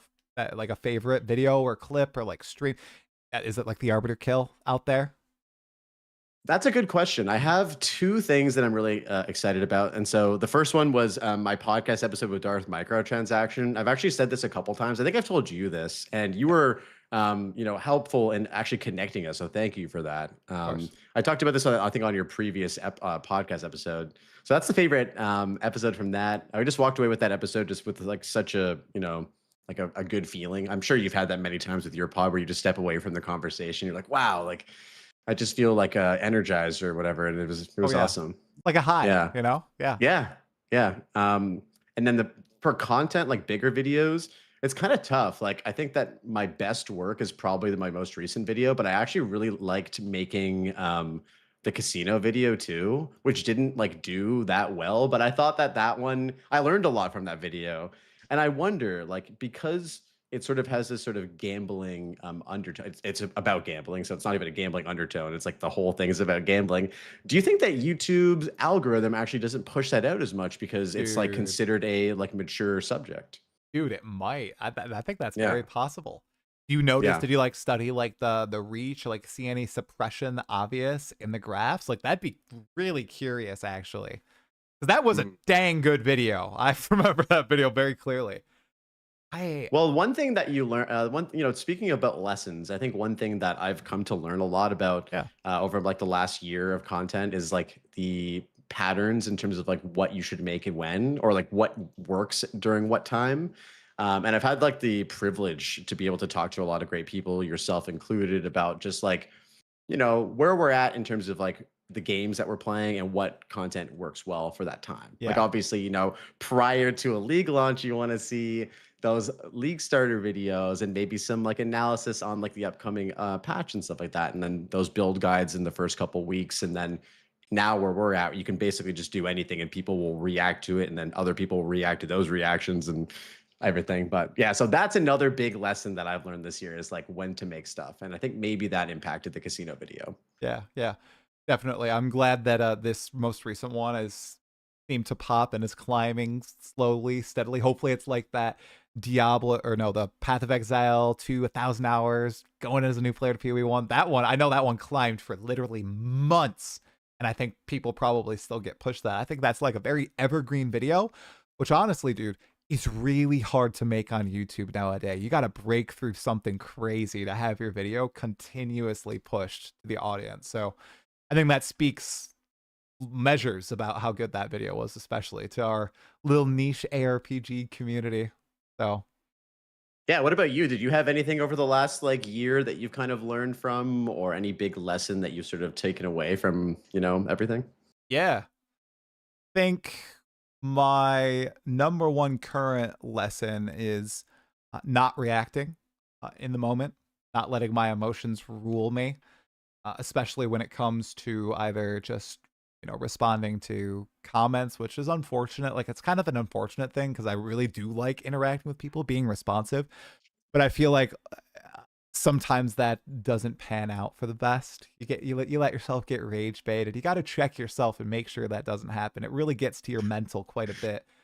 And then the Yeah. other, honestly, would probably be, people might not like this, but really, you kind of echoed it. Make what you really enjoy. Do what you really enjoy. Don't let others kind of try to dictate how you should represent yourself, your content, all that sort of stuff. Just be authentically you instead of trying to put on a facade or communicate other people's issues or ideas, because ultimately that will really fall through. People kind of suss that out, and it's never as effective as you want it to be, as just being your real self. I feel like I learned that in my most recent Jonathan Rogers interview from December. So yeah, two pretty heavy lessons. I feel like I've personally, my personal life, have changed a lot over the past like 4-5 months. Ever since Fate of the Valve, man, it's been quite the road. Can't believe it's been 4 or 5 months. 4 or 5 months since that Arbiter kill. That is crazy. Oh, that's wild. That's wild. Yeah.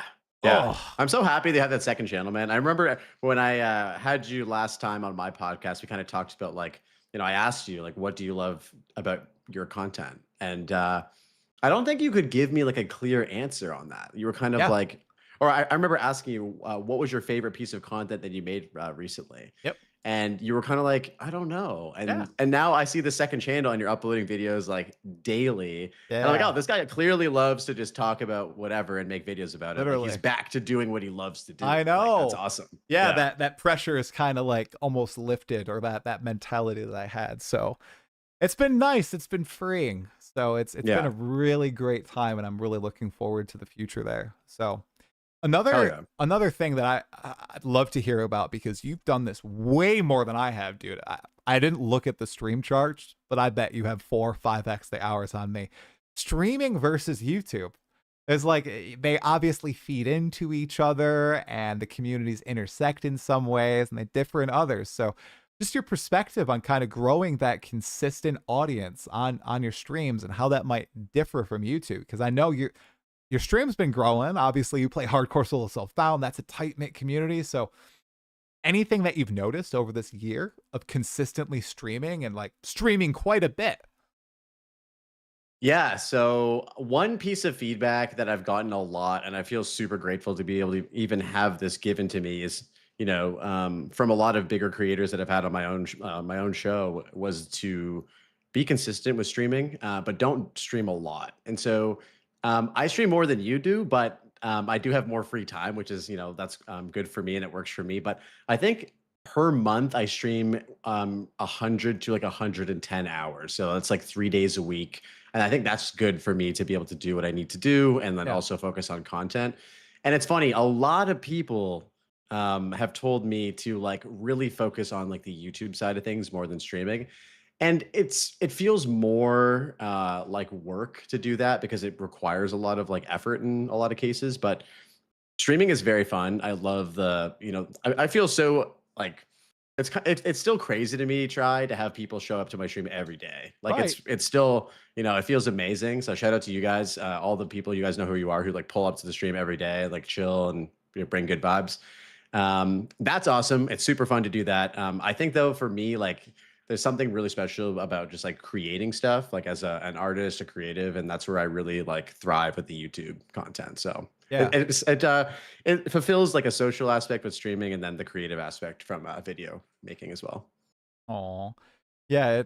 The streaming side, I've also been told, probably by the same people, don't focus on it too much. Focus on the YouTube first. Get that popping off, and then you transition. But I'm the same way. Like it's fun. It's more relaxing, more freeing. You can just like talk off the cuff. You don't do all this preparation. It's much more just like ephemeral. It's just in the moment. Like you had to be there for the most part. And if you were there, oh, it was something special or something wild could happen. And like the podcast that you do, that's like a doubling up. So you've also done a smart thing. You can stream and you get the video content out of it. And that's a fun experience where you're interacting live with other creators and getting their thoughts. So I'm glad that you're streaming and you do so consistently. And that's another big thing. I feel like we talked about the first time I was on your podcast was like consistency is one of the most important things. Like just being disciplined and showing up so your audience knows you'll be there, and they'll expect that next video and the algorithm will also show it to them. So, oh, okay. I have one more content creation question for you or topic. Sure. And then maybe we can do some 0.5 predictions. So let's do it. Big question. I feel like this is like a first date question. If you could have any one personality in the entire world on your podcast, in which you usually talk about, Path of Exile 2, but gaming and, how you grew up with games, who would it be? Any personality. Anybody. So doesn't need to be in the community. I have two people that or actually, I guess technically three people. And so the first people would be Jonathan Rogers and Mark Roberts, of course. I feel like they are the culmination of the like having a Path of Exile 2 podcast, like being able to actually like sit down, interview them, ask them a lot of questions. I would love to be like Jonathan, like when was the point at which you wanted to take Path of Exile 2 from being 4.0 to a separate game? Like walk us through that. Like what's he gonna say? You know what I mean? And like there's a lot of things like that would be very interesting to hear, story wise about like the lore of Path of Exile 2 and stuff. So I think like those two would be incredible. If I ever had the opportunity, it'd be a bucket list. In terms of like creators and stuff like that, you've actually had the opportunity to have this person on. That'd be Josh Strife Hayes. I'm just such a massive fan of Josh. I loved the episode that you had with him where he was like interviewing you and like saying all these amazing things. And he also plays Path of Exile and plays Path of Exile 2. And that has to be part of being a guest on my show. Like it can't just be like we don't talk about PoE at all, right? Like so yeah, those are the folks. What about you? Do you have anybody that you're waiting for that you haven't been able to chat with? Crap, dude. If I could talk to anybody about PoE 2, I mean, you've had so many people on your show that it's like, who hasn't been on there, right? I Like, got the list. They're all. do we have a Fub Gun episode or what? I don't know. I tried. He didn't respond. He didn't respond to my email and then my tweet, and then he did, and then I was like, well, I already got my podcast lineup, and then I don't know. I think that's a possibility. There's a very short list of but man, if I one person, I'd know the person. I asked them and they denied me, dude. They denied me. Do you want to share who it is? Yeah. He'll never listen. So anybody who watched my channel originally, and if you see my streams, I've talked about this before, but I made my this is the type of content I consume. Wooden potatoes. Okay, he's a Guild Wars 2 YouTuber. He's done lots of other let's plays for like Final Fantasy 10, 2, and Grimrock. And I still don't think I'm weird. I listen to his videos when I go to sleep because they're comforting. You know, and when I'm sick, I'll like put on a Let's Play series, and it's like nostalgic, and it takes me back to my childhood because that's like when I really started playing different games and like watching YouTube videos on the games. He was the first YouTuber that I ever watched. I supported him on Patreon and everything. And his content, he was always so upbeat, so positive until he fell into darkness and despair. But I still watch his stuff. And he played Path of Exile 2 on launch. And it was when I was having Jonathan Rogers on, Josh Strife Hayes, Asmongold, and I was like, oh my gosh, he's playing it. I'm going to reach out to him and see if he'll come on the pod to chat about PoE 2. If this would be a dream come true. And he was like, not interested. I don't do collabs. And I'm like, dagger to the heart. He just like flat out just was like, no, I'm not gonna do. And I'm like, I wrote him. I'm a big email writer or like a story writer, essentially. I wrote him like 4 paragraphs explaining this context. He just said I don't do collabs. So, you know, he would be the one. I talked about PoE 2, but also I'd love to hear just insights on his journey as a content creator, because it has been quite the journey. His house just burnt down 2 weeks ago, unfortunately. So I know, it's bad. That's terrible. Yeah, he's got a new place. Nobody got hurt, but he lost his whole setup and he's replacing it all right now. But yeah, that would be my number one, dude. Hey, just because somebody closes the door, you know, at one point in their life doesn't mean that door can't open again at some other time. I will ask again. If I see him playing 1.0, I'll be like, yo, WP, what's going on, man? Come on, let's Or maybe he'll reach out to you at some point. You never know. That would be cool. I'm always lurking in his live stream. He's like the only... It's so weird. Isn't that? That's kind of like weird. That's so parasocial now that I'm saying it aloud, Blaze. He's the only like live streamer I will consistently, like, if I'm working and he starts streaming, I'll like put it on in the background, listen to his videos at night. That's kind of weird. I shouldn't have shared that. People are gonna think I'm a little creepy now. That's literally not weird, bro. People, you know, you're a content creator, I'm a content creator, and people do that for us. Like, you know, isn't that crazy? It's a two-way street. You can enjoy streams and you can be a streamer. It's weird. I know. I mean, it's not weird. It's normal. Yeah. Totally normal. Yeah. Okay. Yeah. So let's close this out with some Path of Exile 2 chatter, since, you know, the podcast is primarily about Path of Exile 2. Weird but wholesome. Great comment from the chat. Okay. So 0.5. Maybe coming out early May. Maybe it's delayed to June. Whoa, we're not going to be big doomers here. What are you most pumped about? We got 3 categories, okay? The first, a big balance change, a possible big balance change. What would you be most excited for, okay? Not something that's like, oh, this is probably going to happen. Something you're like, oh, yeah, heck yeah. You're reading the patch notes and you like go like this while you're reading, you know, what? Something like that. Okay, I made a list because I feel like I had to kind of like get my thoughts out about this. So sorry, I've been looking at this, like I made some notes. Oh, you're good. So sorry, guys, if you notice I'm looking on a different monitor, not at Try the whole time, but you're good. So the first things, I mean, every single league Try, they always do like sweeping balance changes, right? Like they try to do as much stuff as they can. There are things that I would love to see fixed. I think we talked about like the cast on crit stuff. I think that's probably going to be gutted. I do think that rarity on gear should hopefully get adjusted as well. All of the major things. I think gem levels on weapons and just gem levels in general should probably have diminishing returns after a certain point. I don't think that it should stay as powerful as it is. Like, we just need to be able to have those modifiers exist without being the like end all be all in terms of like our itemization goals. And then obviously, like, it's been beaten to a dead horse, but defenses in PoE2 need to get way more interesting. And so hopefully in 0.5 that gets a little bit spicier. The Val Temple, when it goes core, needs to be nerfed. The list goes on, man. So you'd be jumping out of your seat in joy for these things. Okay. 100%. Yeah, 100%. All right. Yeah. Okay. Please, here's mine, buddy. All right. Okay. Tell me. You ready? Chat, get ready. Commenters, get ready. Big balance change. One line. Sprint disabled in boss fights. Boom. Oh. Come on. What do you think about that?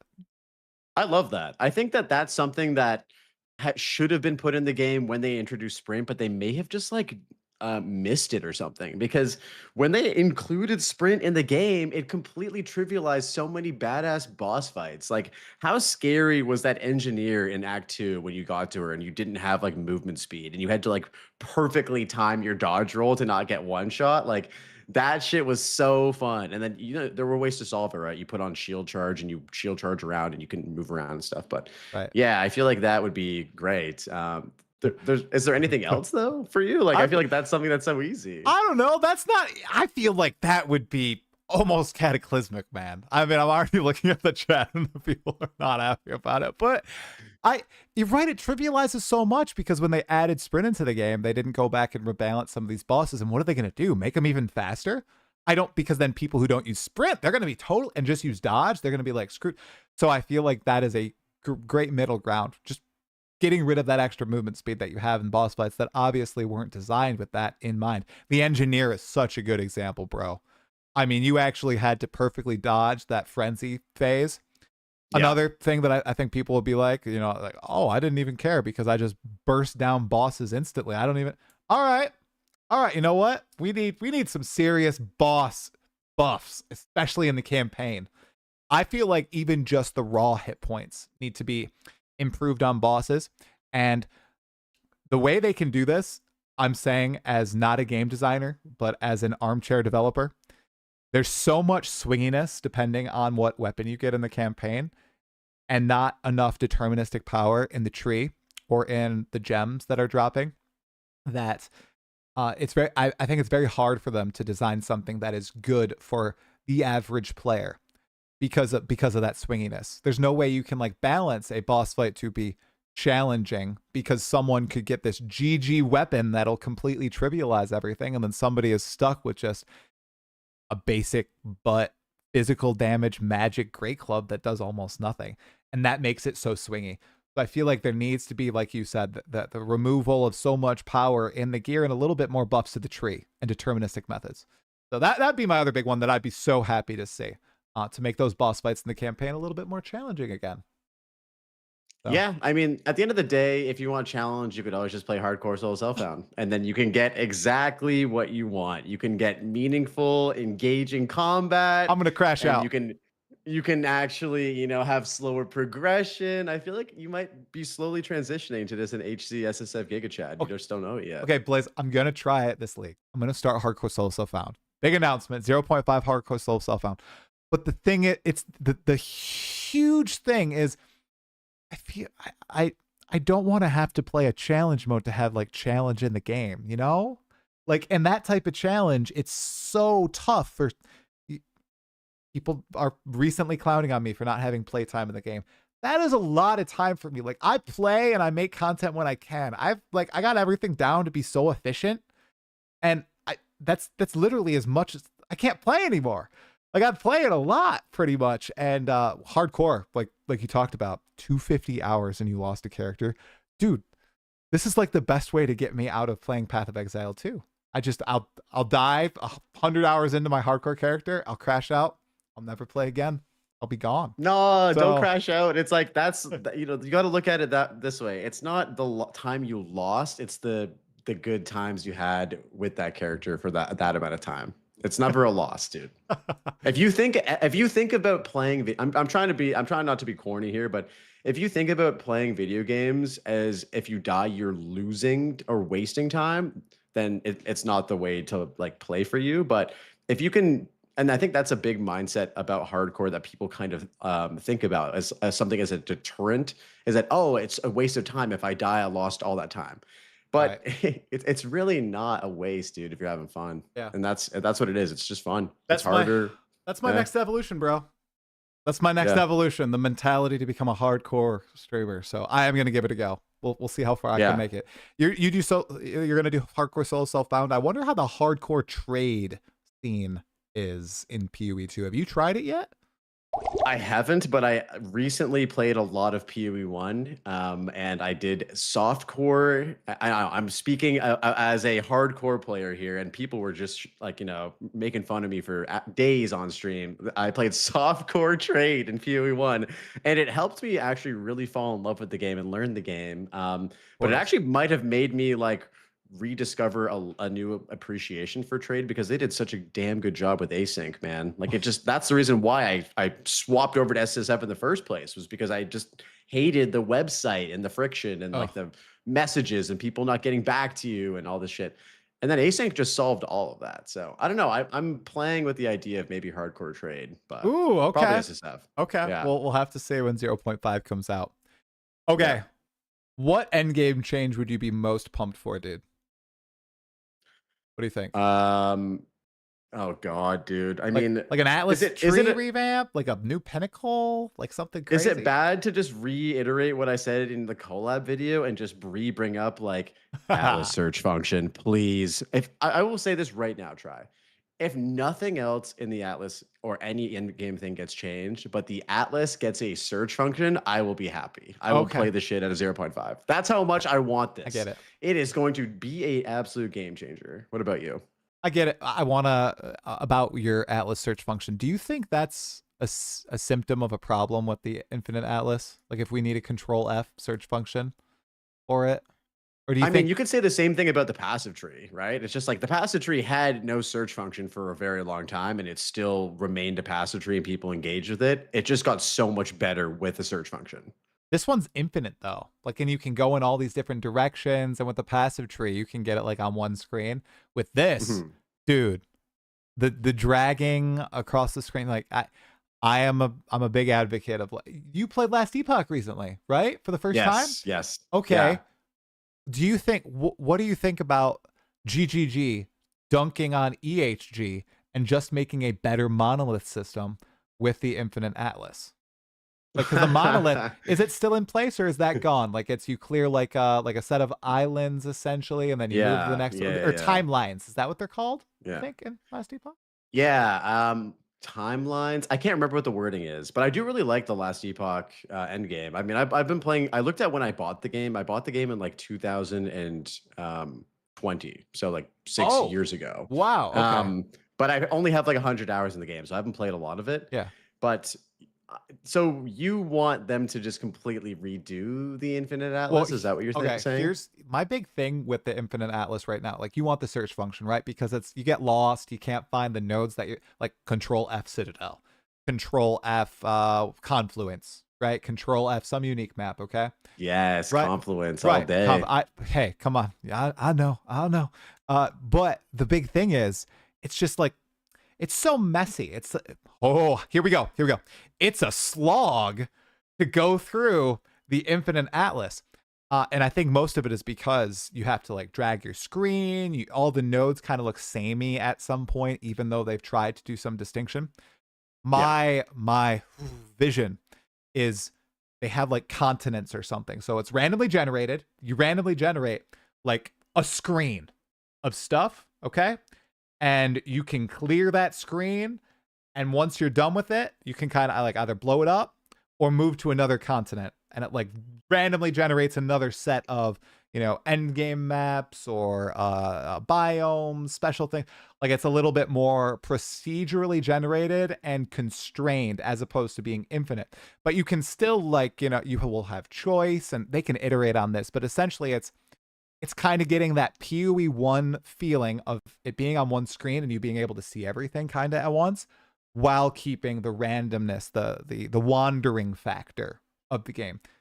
I just did the worst elevator pitch possible, but I know the GGG developers could do something way better with this idea. So, dude, I'm so curious what's going to happen. I Like, don't this has know. been something that we've been talking about for over a year now. And that's why 0.4 was so exciting. We're like, we're get to see like what they do. And, you know, I've always said that like the Atlas feels really exciting to get to when you get to it for the first time. I love how you're just, you know, everything's fog of war. You can't see a damn thing and you're just like have this thing. The problem always is that the more you engage it, the worse it gets. So Yeah. I'm hoping that they can figure out a way to make it feel better the more you just explore. Yeah, for sure. and really like lean into, I want them to lean into like the biome system and like introduce like events on the Atlas.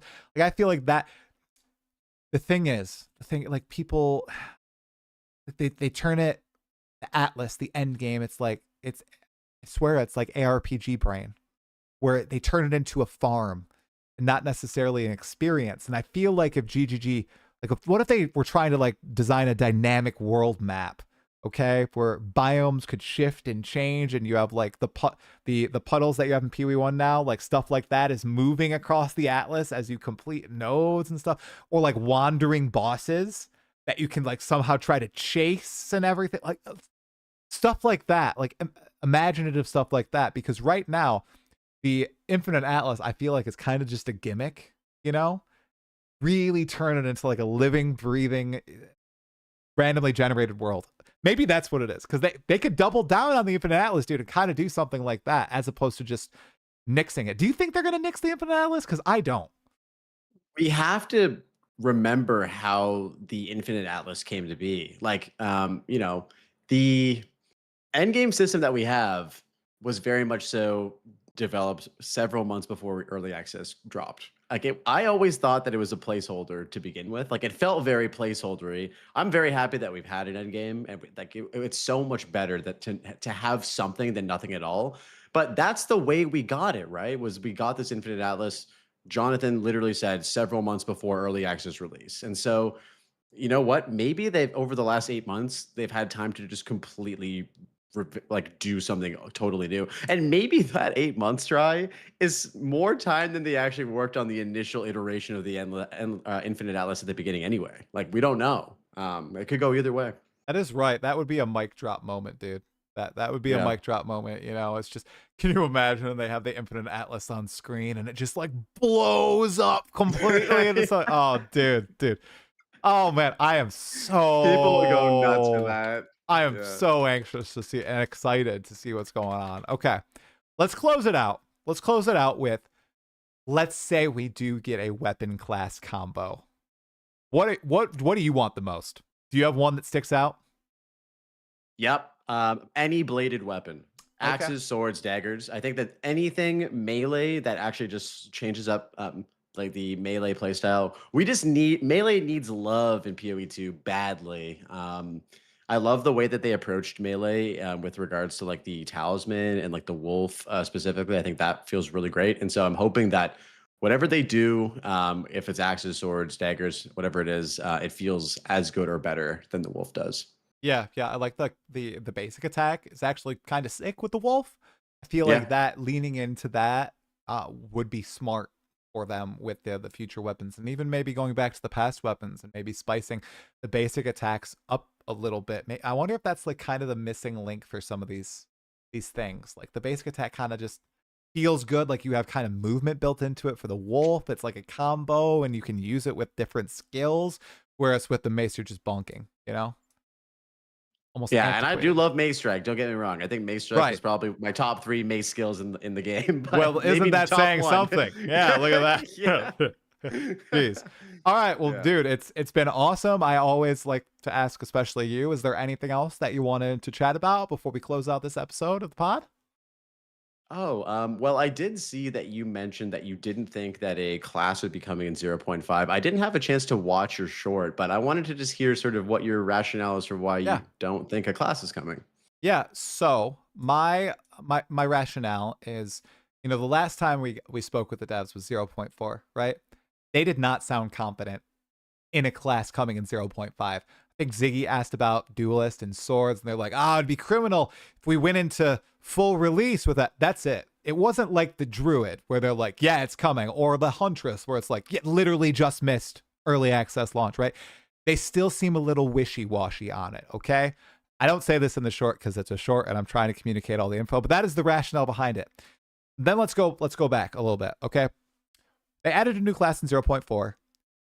I think in 0.5, what they could do, and they saw that it was very successful. People really liked how a lot of the skills wove together and the design of them. And I think there's still a lot of room left for the older skills to be improved, if not revamped entirely, and new skills to be added to old weapons. So why not, instead of adding a new class, trying to rush it out, okay, it didn't sound like it was ready, they finish out the remaining Ascendancy classes. So every class in the game has its full set of 3. Okay, so that's the Druid, the Huntress, the Monk, and what's the other one missing one? Ranger.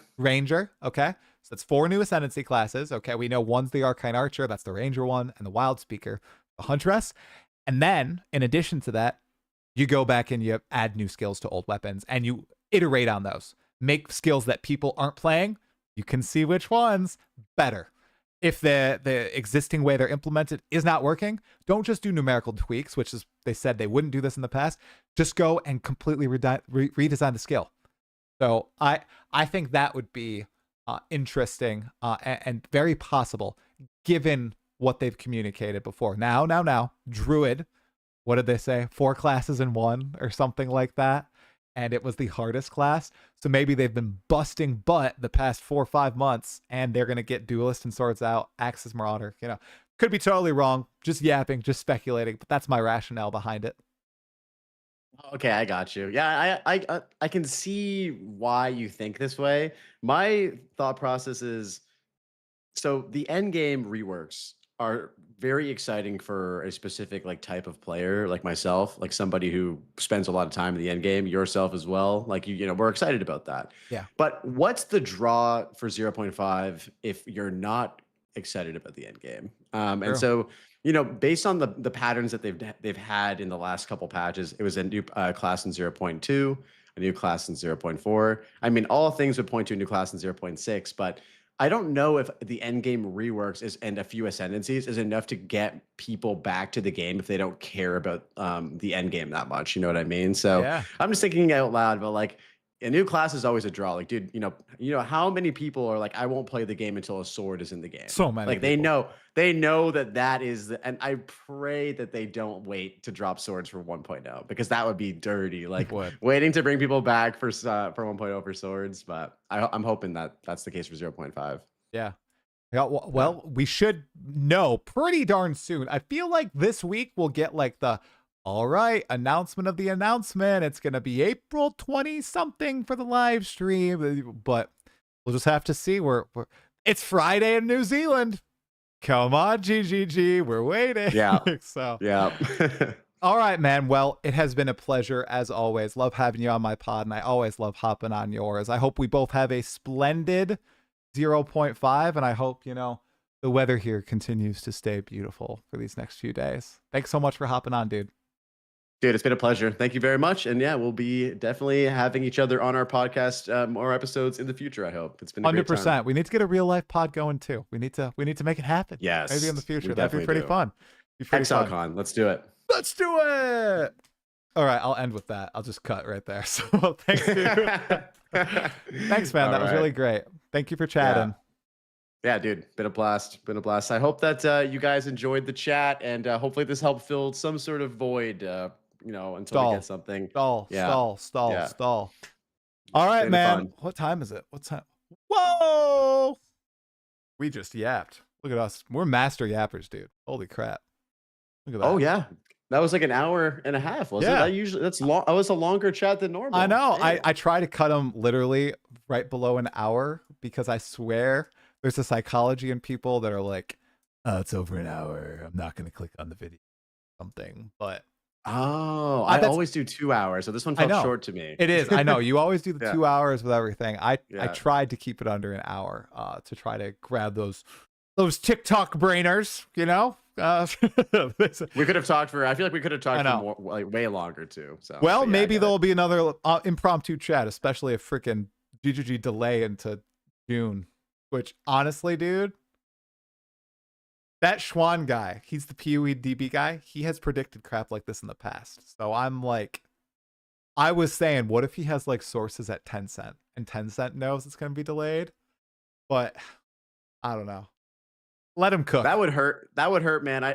We talked about this on stream today. I really think that people would be very pissed off because it's just like, how many more delays for the end game is it going to be? And at the end of the day, we want it to be the best end game possible. Right. So we have to let them cook. But oh man, it would hurt. It would definitely hurt. It would hurt. Yeah. It would hurt.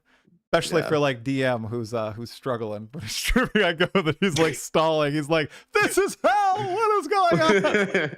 Yeah, we're all just like frothing. But it sucks. I'll leave you with this, Try. Okay. It sucks because 0.4 just didn't get a 0.1 patch like every other patch did. Yeah. And so we never had anything even mid-season to look forward to. Whereas like with even with 0.3, you got that end game update with the tablets and the tower reworks and everything. And it was amazing. It like revitalized the game. Like I really hope with 0.5, at least, you know, whenever it comes out, at least we get like another mid-game something during the mid of the league. That would be great. Yeah, man. Looking forward to it. Yeah. All right. Peace out, dude. I'll chat with you later. Thanks so much for hopping on. See you. Peace, guys. Bye. So, guys, how did you enjoy the pod?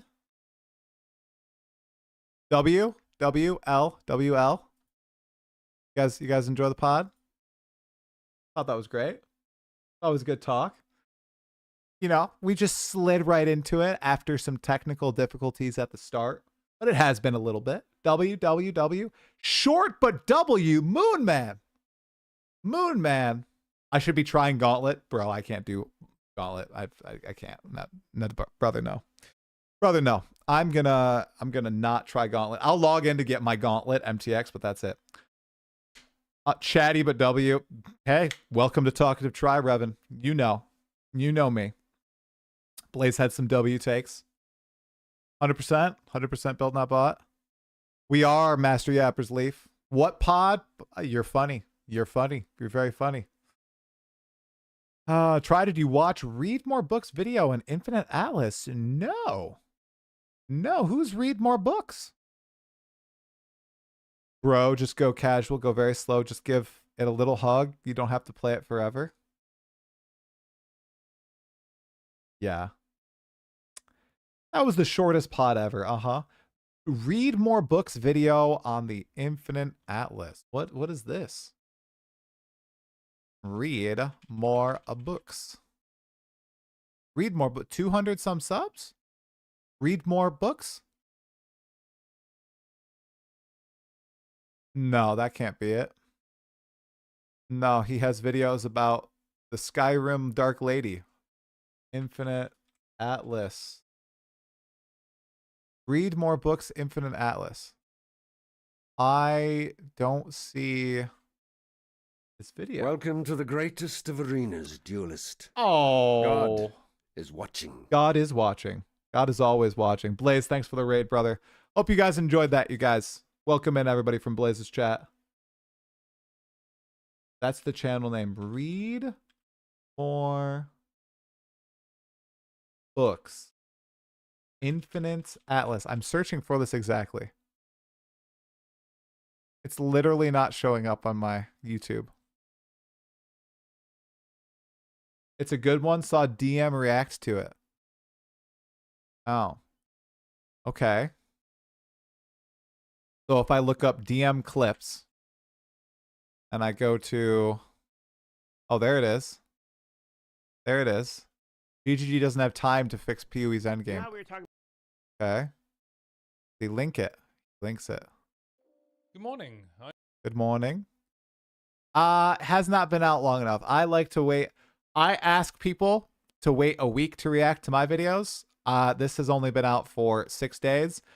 I plan on streaming a couple more times this week and next week, so I'll react to it next week. Okay, you guys? I see it. You're not ready for the flashbang? I'm not. I like to wait to react. If I ask people to follow react, courtesy on my videos, then I'm going to do it to other people's videos. Why we didn't watch Blaze's video. I'm letting it go fully in the YouTube algorithm. And Jorgen's, yeah, Jorgen's came out a couple days ago, you guys, so I'll do that next week too. I haven't watched Jorgen's, no, Moonman.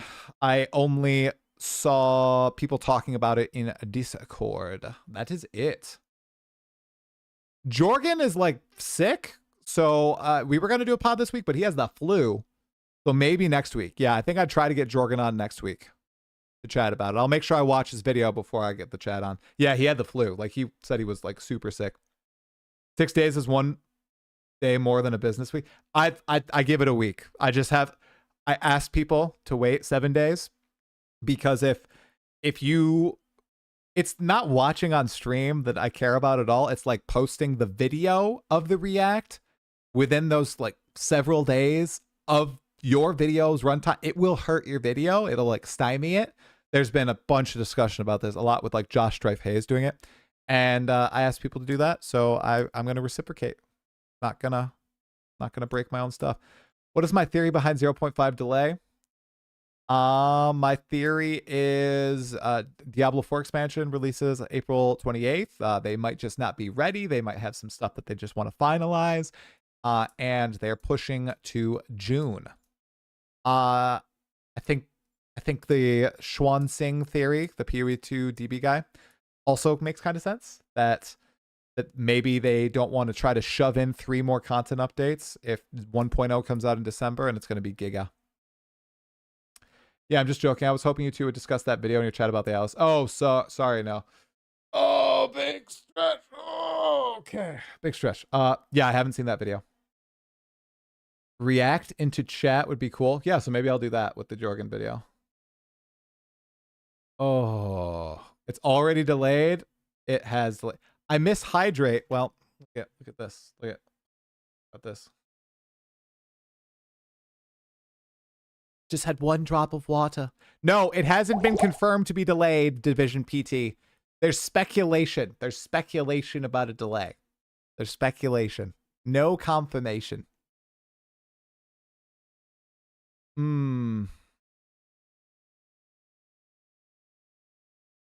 Oh, Blaze buddy. Blaze buddy. I have ruffled feathers by asking people to not react, but they're respectful. But it hurts your video. You can at least when my video is in it's most of my views are from recommended. I can see when somebody posts a react, especially if it's similar in length to my video, and they have a bigger audience, the views drop off a cliff. So that's why I've asked people just not to do it. Or wait a week, but you know.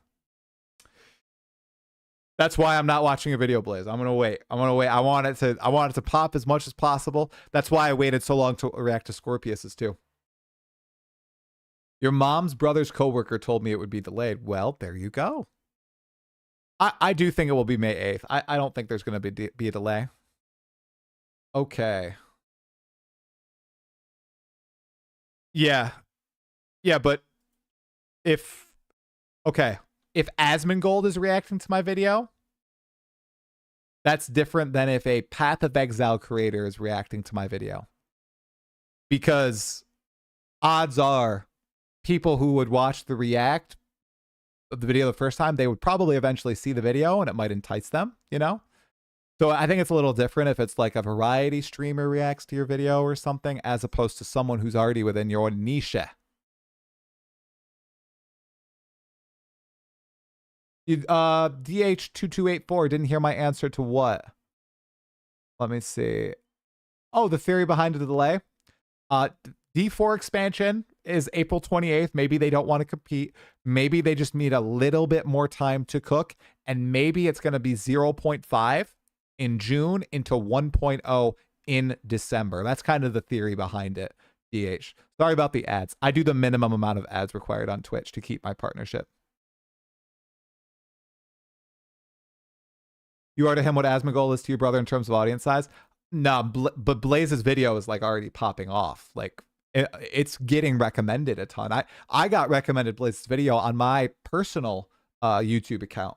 I just have like, I have a different viewpoint than I think a lot of people on this. So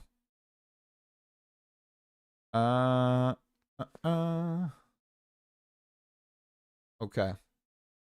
All right, 10:05 p.m. Do I have time? I don't think I do. All right, guys, we're going to be a very, very, very boring chatter today. I'm just a chatter today. Thank you all so much for tuning in, and thanks, Blaze, for hopping on the pod. I hope you enjoyed this yap session, this stall session for Path of Exile 2. No gaming today. It was just a yap session. I'm going to go chill with my wife for a little bit. Big wink, my pregnant wife. And I will see you all probably in a couple days. Remember, big video coming out on Saturday. It's going to be a spicy one. Hope you guys enjoy it. Hope it sparks some real debate in the community. And remember, I am a vision enjoyer, and I defend thy vision. Thanks for all the subs at the beginning, too. I really appreciate it. That's kind of insane. Seriously. All right, we are going to throw you guys on over to Crimson Cass. Go give him some support.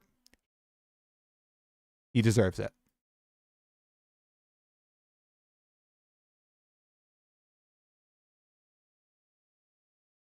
Just joined. How do you feel about my brother now being officially Cockbro? His wife loves the title. It's true.